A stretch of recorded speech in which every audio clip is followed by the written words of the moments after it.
Hi, ഞാൻ അൻഫാസ് അഹമ്മദ്. എല്ലാവർക്കും പുതിയൊരു ക്ലാസ്സിലേക്ക് സ്വാഗതം. അപ്പോൾ നമ്മുടെ ന്യൂ SCERT ഹോട്ട് ടോപ്പിക്സിന്റെ അടുത്ത മാരത്തോൺ ക്ലാസ്സിലേക്ക് നമ്മൾ കിടക്കുകയാണ്. ഇതിനു മുമ്പ് 2 മാരത്തോൺ ക്ലാസ്സുകൾ നമ്മുടെ കഴിഞ്ഞിട്ടുണ്ട്. അല്ലാതെയും ചെറിയ ചെറിയ ടോപ്പിക്കുകളായിട്ട് നമ്മൾ തീർത്ത് പോകുന്നുണ്ട്. അപ്പോൾ ക്ലാസ്സുകൾ കാണാത്തവരാണെങ്കിൽ, അതായത് കഴിഞ്ഞു പോയ ക്ലാസ്സുകൾ നിങ്ങൾ കാണാത്തവരാണെങ്കിൽ തീർച്ചയായും കാണാൻ ശ്രമിക്കുക.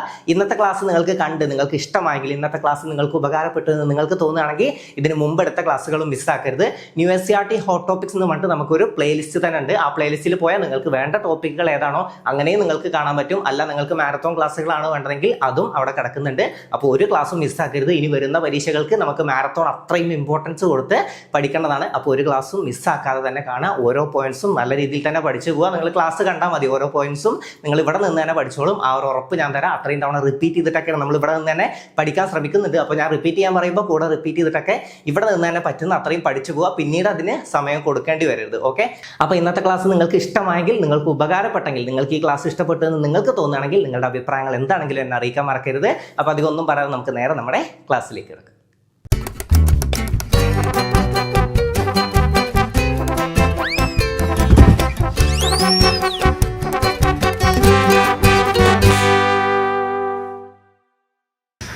ആസിഡുകളും ബേസുകളും എന്ന പാഠഭാഗത്തിൽ നിന്നാണ് എടുത്തിട്ടുള്ളത്. 5ാം ക്ലാസ്സിലെ ആസിഡുകളും ബേസുകളും എന്ന പാഠഭാഗത്തിൽ നിന്നാണ് എടുത്തിട്ടുള്ളത്. ആദ്യം നമുക്കൊരു കാര്യം, ആദ്യം ഒരു പോയിന്റ് ഞാൻ പഠിപ്പിച്ചു തരാം. pH മൂല്യം, അതായത് pH വാല്യൂ 7ൽ താഴെ ഉള്ളത് എന്താണ്? pH വാല്യൂ 7ൽ താഴെ ഉള്ളതെല്ലാം ആസിഡുകളാണ്.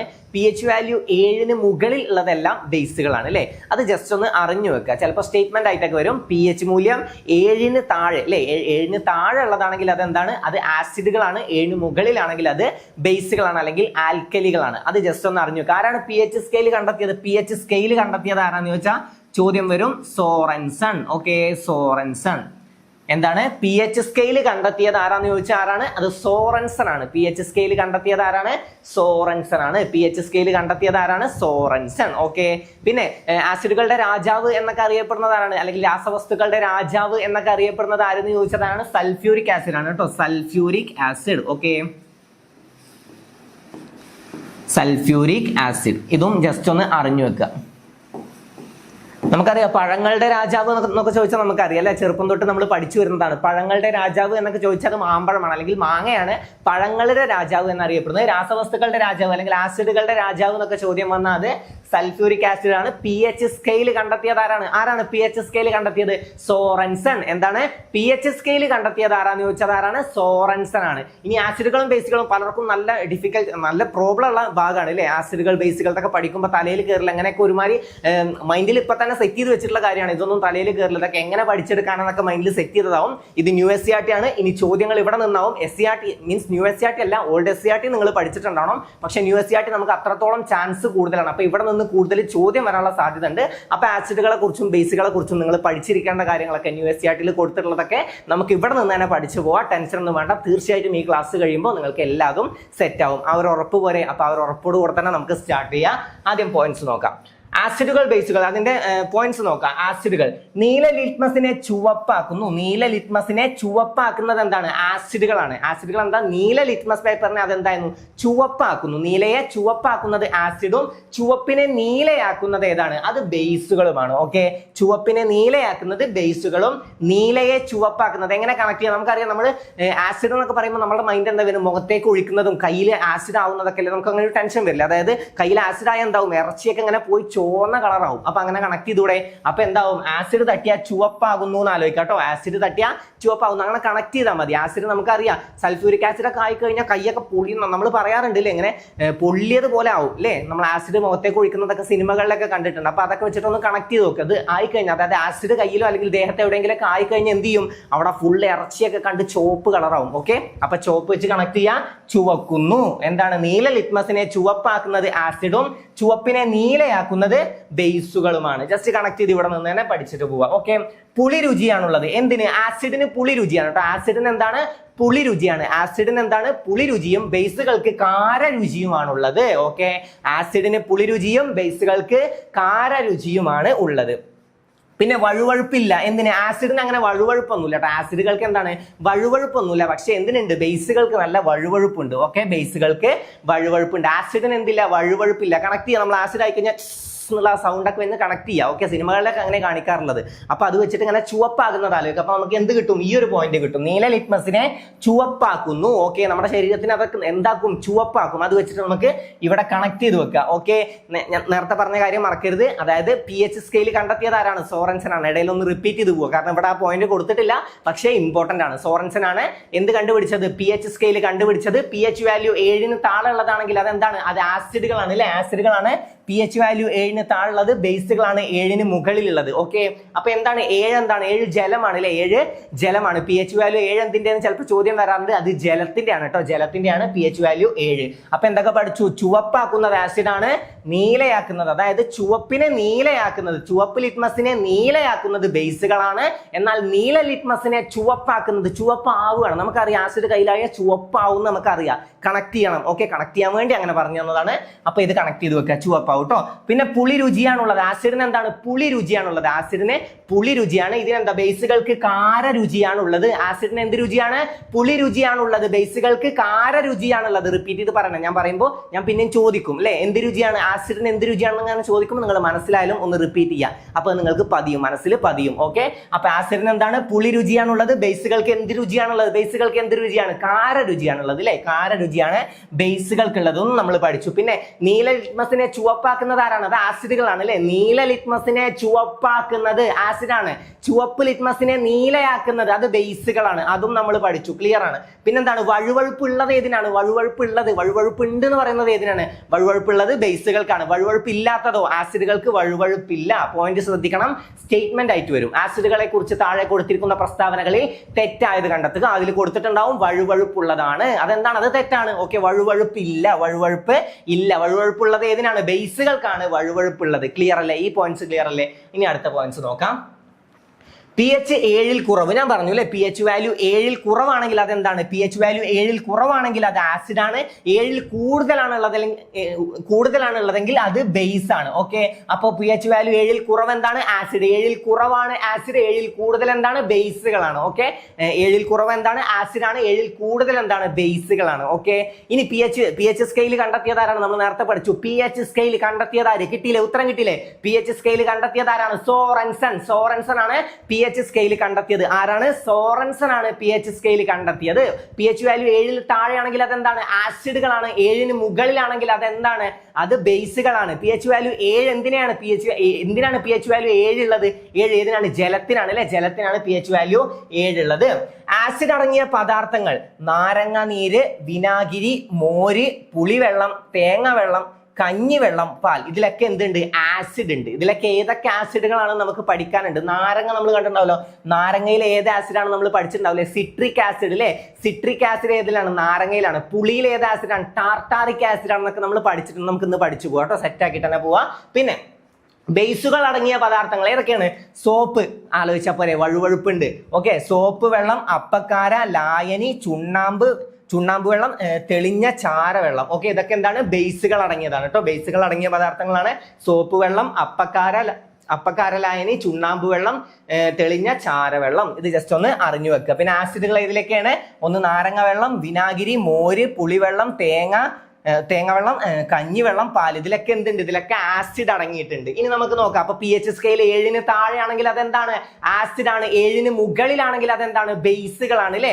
അപ്പൊ നമ്മൾ പഠിച്ചു ഏതിനാണ് വഴുവഴുപ്പുള്ളത്? ഏതിനാണ് വഴുവഴുപ്പ് അല്ലെ? സോപ്പ് വെള്ളം നമ്മൾ ഏതിനാ ഉദാഹരണം പറഞ്ഞത്? ബേസുകൾക്കാണ്. അപ്പൊ അതെന്താണ്? അത് വഴുവഴുപ്പുള്ളതാണെന്ന് നമ്മൾ പഠിച്ചു. നീല ലിറ്റ്മസിനെ ചുവപ്പാക്കുന്നത് ആരാണ്? നീല ലിറ്റ്മസിനെ ചുവപ്പാക്കുന്നത് ആസിഡാണ്. ചുവപ്പ് ലിറ്റ്മസിനെ നീലയാക്കുന്നത് ആരെന്ന് ചോദിച്ചാലാണ് അത് ബേസുകളാണ് അല്ലെ? അപ്പൊ അതൊക്കെ നമ്മൾ പഠിച്ചു. ഇനി നോക്കാം. ഇനി നമുക്ക് ഭക്ഷ്യവസ്തുക്കളും അതിൽ അടങ്ങിയിരിക്കുന്ന പ്രധാന ആസിഡുകൾ നോക്കാം. അത് കണ്ടിട്ട് ടെൻഷൻ ആവുമൊന്നും വേണ്ട, സിമ്പിൾ ആയിട്ടാണ് നമുക്ക് പഠിച്ചു പോകട്ടെ. നമുക്ക് ഇവിടെ നിന്ന് തന്നെ പഠിച്ചിട്ട് പോവാം. കുറേ ഉണ്ടെന്ന് വിചാരിച്ച് ടെൻഷൻ ആവുമൊന്നും വേണ്ട, ഓരോന്നും നമുക്ക് ഇവിടെ നിന്ന് തന്നെ പഠിച്ചു പോവാം. ആദ്യം മോര്, തൈര്. ഇവയിൽ ഏതാണ്? ലാക്റ്റിക് ആസിഡ് ആണ്. മോര്, തൈര്, പാല് എന്നൊക്കെ ചോദിച്ചാൽ അതിൽ ഏതാണ്? ലാക്റ്റിക് ആസിഡ് ആണ്. ഏതാണ്? Lactic acid. ലാക്റ്റിക് ആസിഡ് ആണ് മോര്, തൈര് എന്നിവയിലുള്ളത്. പിന്നെ ഇത് വിനാഗിരിയിൽ ഏതാണ്? അസറ്റിക് ആസിഡ് ആണ്. അസറ്റിക് ആസിഡ് ആണ് വിനാഗിരി ഉള്ളത്. നാരങ്ങ നമ്മൾ നേരത്തെ പറഞ്ഞു അല്ലെ? സിട്രിക് ആസിഡ് ആണ്. നമുക്ക് അറിയുന്നതുമാണ്. നാരങ്ങയിൽ എന്താണ്? സിട്രിക് ആസിഡ് ആണ്. അപ്പൊ ഈ മൂന്നെണ്ണം ഒന്ന് പഠിച്ചു നോക്കുക. ആദ്യം മോര്, തൈര്, പാലൊക്കെ ചോദിക്കുകയാണെങ്കിൽ ലാക്റ്റിക് ആസിഡ് ആണ്. മൂന്നെണ്ണം റിപ്പീറ്റ് ചെയ്ത് പഠിച്ചിട്ട് അടുത്തേക്ക് പോവാം. അപ്പൊ മോര്, തൈര്, പാല്, ഇവയിൽ എന്താണ്? മോര്, തൈര്, പാൽ എന്നൊക്കെ ചോദിക്കുകയാണെങ്കിൽ ഇവയിൽ ഏത് ആസിഡാണ് അടങ്ങിയിട്ടുള്ളത്? Lactic acid. ലാക്റ്റിക് ആസിഡ് ആണ് അടങ്ങിയിട്ടുള്ളത്. പിന്നെ വിനാഗിരിയിൽ അടങ്ങിയിരിക്കുന്ന ആസിഡ് ഏതാണ്? വിനാഗിരിയിൽ അടങ്ങിയിരിക്കുന്നത് അസറ്റിക് ആസിഡ് ആണ് അല്ലെ. അസറ്റിക് ആസിഡ് ആണ് വിനാഗിരിയിൽ അടങ്ങിയിട്ടുള്ളത്. പിന്നെ നമ്മൾ ഇത് പഠിച്ചു. നാരങ്ങയിലാണെങ്കിൽ സിട്രിക് ആസിഡ്. ഓക്കെ, നാരങ്ങയിൽ എന്താണ്? Citric acid. അപ്പൊ ഏതൊക്കെ പഠിച്ചു? മോര്, തൈര്, പാല്, ഇവയിൽ എന്താണ്? ലാക്റ്റിക് ആസിഡ് ആണ്. പിന്നെ എന്താ പഠിച്ചത്? വിനാഗിരി അല്ലെ. വിനാഗിരിയിൽ ഏതാണ്? Acetic acid. വിനാഗിരിയിൽ ഏതാണ്? അസറ്റിക് ആസിഡ് ആണ്. നാരങ്ങയിലാണ് സിട്രിക് ആസിഡ്. മൂന്നെണ്ണം ക്ലിയർ ആയോ? മോര്, തൈര്, പാല്, ലാക്റ്റിക് ആസിഡ്. പിന്നെ ഏത് പഠിച്ചു? വിനാഗിരിയിൽ അസറ്റിക് ആസിഡ്, നാരങ്ങയിൽ സിട്രിക് ആസിഡ്. ഓക്കെ, ഇനി അടുത്തത് നോക്കാം. എണ്ണ കൊഴുപ്പ്, ഇവയിൽ എന്താണ്? എണ്ണ കൊഴുപ്പ് സ്റ്റിയറിക് ആസിഡ് ആണ്. എണ്ണ കൊഴുപ്പ് സ്റ്റിയറിക് ആസിഡ്. ഈ ഡ്രൈവിംഗ്, അതായത് കാറിന്റെ ഡ്രൈവിംഗ് ഒക്കെ ചെയ്യുന്ന ആളുകൾക്ക് അറിയും, നമ്മൾ തലയിലൊക്കെ എണ്ണയൊക്കെ തേച്ചിട്ട് പിന്നെയാണ് പോയി കാർ ഓട്ടുന്നതെങ്കിൽ സ്റ്റിയറിംഗ് എന്ത് ചെയ്യും? വഴുക്കും. അത് വെച്ചിട്ട് കണക്ട് ചെയ്യുക. വെറുതെ പറഞ്ഞതാണ്, ഞാൻ വെറുതെ ഒരു കാര്യമായിട്ട് പറഞ്ഞതാണ്, പക്ഷേ ഇത് നിങ്ങൾക്ക് ഓർമ്മ വരും. ഓക്കെ, സ്റ്റിയറിംഗ് വഴുക്കുന്നുള്ളത് ആലോചിക്കുക. എന്താണ്? എണ്ണ തേച്ച. ഓക്കെ, അപ്പൊ സ്റ്റിയറിംഗ് വഴുക്കും. എണ്ണ കൊഴുപ്പ് എന്താണ്? Stearic acid. എണ്ണ കൊഴുപ്പ് സ്റ്റിയറിക് ആസിഡ്. എണ്ണയിലും കൊഴുപ്പിലും അടങ്ങിയിരിക്കുന്നത് സ്റ്റിയറിക് ആസിഡ്. അപ്പൊ സ്റ്റിയറിംഗ് വഴുക്കുന്നത് വെച്ച് കണക്ട് ചെയ്യുക. സ്റ്റിയറിംഗ് വഴുക്കുന്നതെങ്കിൽ കയ്യിൽ എന്തുണ്ടാവും? കയ്യിൽ എണ്ണയായിട്ടുണ്ടാവും. എണ്ണയായിട്ട് പോയി സ്റ്റിയറിംഗിൽ പിടിച്ച് തിരിച്ചു കഴിഞ്ഞാൽ അതെന്ത് കയ്യിൽ നിന്ന് വഴുക്കി പോകും. ഓക്കെ, അപ്പൊ സ്റ്റിയറിംഗ് വഴുക്കുന്നത് എണ്ണയായിട്ടാണ്. എണ്ണ കൊഴുപ്പ് സ്റ്റിയറിക് ആസിഡ്. തേയില ടാനിക് ആസിഡ് ആണ്. തേയില എന്താണ്? Tannic acid. തേങ്ങയിൽ എന്താണ്? Capric acid. Okay, capric acid. നമ്മൾ തേങ്ങ ഉണക്കി കഴിഞ്ഞാൽ നമ്മൾ എന്ത് പറയും? കൊപ്ര എന്ന് പറയും അല്ലേ. തേങ്ങ ഉണക്കി കഴിഞ്ഞാൽ നമ്മൾ കൊപ്ര എന്ന് പറയും. അത് വെച്ചിട്ട് എന്തിനെ കണക്ട് ചെയ്യാൻ പറ്റും? കാപ്രിക് ആസിഡ് നമുക്ക് കണക്ട് ചെയ്യാൻ പറ്റും അല്ലേ. Capric acid. ഈ മൂന്നെണ്ണം നോക്കാം. ആദ്യം എണ്ണ കൊഴുപ്പ് ഏതാണ്? Stearic acid. നമ്മൾ പറഞ്ഞു എണ്ണ കയ്യിലായി കഴിഞ്ഞാൽ എന്താ? സ്റ്റിയറിംഗിൽ കൈ വഴുക്കും അല്ലേ. അപ്പൊ അത് നിങ്ങൾക്ക് കിട്ടും. പിന്നെ എന്താണ്? ടാനിക് ആസിഡ് ഏതാണ്? തേയില അല്ലെ. തേയിലയിൽ ടാനിക് ആസിഡ് ആണ്. തേയിലയിൽ എന്താണ്? Tannic acid. പിന്നെ തേങ്ങയിൽ ഏതാണ്? Capric acid. അതെങ്ങനെ കണക്ട് ചെയ്യാന്ന് പറഞ്ഞു? തേങ്ങ ഉണക്കി കഴിഞ്ഞാൽ അത് എന്താവും? കൊപ്രയാവും. അപ്പൊ capric acid. Okay, capric acid connect ചെയ്യാലോ. തേങ്ങ ഉണക്കി കഴിഞ്ഞാൽ കൊപ്ര, അത് കാപ്രിക് ആസിഡ് കണക്ട് ചെയ്യുക. ഇനി ഓരോന്നും നോക്കാം. മോര്, തൈര്. ഇവിടെ ഞാൻ പറഞ്ഞു നിൽക്കാം, നിങ്ങൾ പറയണേ. മോര്, തൈര് ഏതാണ്?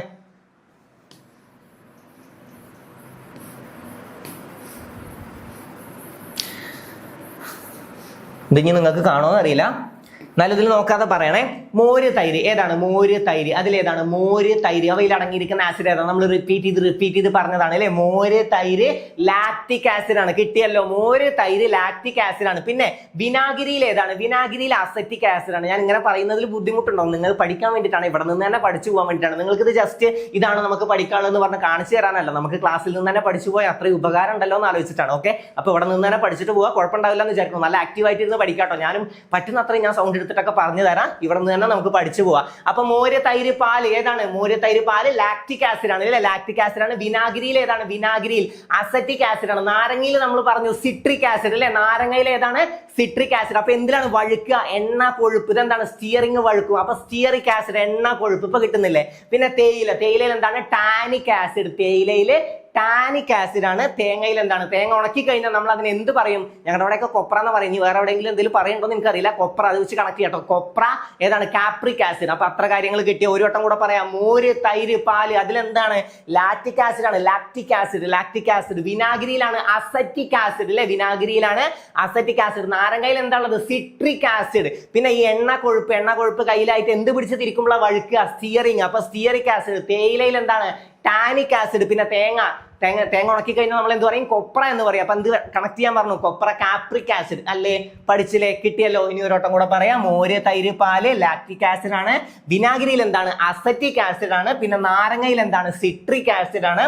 എണ്ണ കൊഴുപ്പ് ഇവയിൽ എന്താണ്? Stearic acid. എണ്ണ കൊഴുപ്പ് സ്റ്റിയറിക് ആസിഡ്. ഞാൻ പറഞ്ഞു എണ്ണ കയ്യിലായിട്ടുണ്ടെങ്കിൽ എന്ത് ചെയ്യും? സ്റ്റിയറിംഗ് വഴുക്കും. അപ്പൊ ഇത് കണക്റ്റഡ് ആണ്. പിന്നെന്താണ്? തേയിലയിൽ ടാനിക് ആസിഡ്. പിന്നെ തേങ്ങ ഉണക്കി കഴിഞ്ഞാൽ കൊപ്രയാവും, അത് കാപ്രിക് ആസിഡ്. ഓക്കെ, കിട്ടിയല്ലോ. ഓക്കെ, അപ്പൊ മോര്, തൈര്, പാല് ഇവയിലൊക്കെ എന്താണ്? ലാക്റ്റിക് ആസിഡ് ആണ്. വിനാഗിരിയിൽ എന്താണ്? അസറ്റിക് ആസിഡ് ആണെന്ന് കിട്ടി. നാരങ്ങയിൽ കിട്ടും സിട്രിക് ആസിഡ് ആണ്. പിന്നെ സ്റ്റിയറിംഗ്, എണ്ണ കൊഴുപ്പ് സ്റ്റിയറിക് ആസിഡ് ആണ്. പിന്നെ ഏതാണ്? തേയിലയിൽ ടാനിക് ആസിഡ് ആണ്. പിന്നെ ലാസ്റ്റ് തേങ്ങ പഠിച്ചു, അതിലെന്താണ്? കാപ്രിക് ആസിഡ് ആണ്. സെറ്റ് അല്ലേ? ഇത്രയും ആസിഡുകൾ സെറ്റ് ആയില്ലേ? ഇതിലൊക്കെ എന്തൊക്കെയാണെന്ന് കിട്ടിയിട്ടുണ്ട്. പെർഫെക്റ്റ് അല്ലേ? അപ്പൊ ഇവിടെ നിന്ന് തന്നെ പഠിച്ചു പോയില്ലേ? സിമ്പിൾ ആയില്ലേ? ഓക്കെ, അപ്പൊ ഇനി നമുക്ക് ഒരു വട്ടം കൂടെ റിപ്പീറ്റ് ചെയ്യാട്ടോ. കുറച്ച് കഴിഞ്ഞാൽ ഒന്നുകൂടെ വരാം. നിങ്ങളെ പഠിപ്പിച്ചിട്ടേ വിടുള്ളൂ, ടെൻഷൻ ആവണ്ട കേട്ടോ. നിങ്ങൾ എന്തായാലും ഇവിടുന്ന് പഠിച്ചിട്ടേ പോകുള്ളൂ, നിങ്ങൾക്ക് ഇതിന് പിന്നെ സമയമൊന്നും വേണ്ടി വരില്ല. ഓക്കെ, ഇനി അരിയിൽ എന്താണ് ഫൈറ്റിക് ആസിഡ്? അരിയിൽ എന്താണ് ഫൈറ്റിക് ആസിഡ്? അരിയിൽ എന്താണ് ഫൈറ്റിക് ആസിഡ്? അരിയിൽ ഫൈറ്റിക് ആസിഡ് എങ്ങനെ കണക്ട് ചെയ്യുക? നമ്മൾ എന്തിനു വേണ്ടിയിട്ടാണ് ഈ കടന്ന് പൊരുതുന്നത്? എന്തിനാണ്? ഈ അരിക്ക് വേണ്ടിയിട്ടാണ് അല്ലേ നമ്മൾ കടന്ന് ഫൈറ്റ് ചെയ്യുന്നത്? എന്തിനു വേണ്ടിയിട്ടാണ്? ഈ ഭക്ഷണത്തിന്, ഈ അരിക്ക് വേണ്ടിയിട്ടാണ്. അപ്പൊ അരി ഫൈറ്റ് കണക്ട് ചെയ്തൂടെ? അരി ഫൈറ്റ് കണക്ട് ചെയ്തൂടെ? ഓക്കെ, നമ്മൾ ഈ കടന്ന് പൊരുതുന്നത്, ഈ കടന്ന് ഓരോന്നിനോടും ഫൈറ്റ് ചെയ്ത് ഈ ശമ്പളം വാങ്ങുന്നതൊക്കെ എന്തിനാണ്? ഇത് അരിക്ക് വേണ്ടിയിട്ടാണ്, നമ്മുടെ അരിക്ക് വേണ്ടിയിട്ടാണ്. അപ്പൊ അരി ഫൈറ്റിക് ആസിഡ്. ആപ്പിളിൽ മാലിക് ആസിഡ് ആണ്. അപ്പൊ ആപ്പിളിന്റെ ഈ ആപ്പിളുകൾ ഇങ്ങനെ കോർത്തിട്ട് ഒരു മാല ആലോചിച്ചാൽ മതി കേട്ടോ. ആപ്പിളുകൾ ഇങ്ങനെ കോർത്ത് മാല കണക്ട് ചെയ്യോ? ഓക്കെ, ആപ്പിളുകൾ കോർത്തിട്ട് എന്ത് ചെയ്യുക?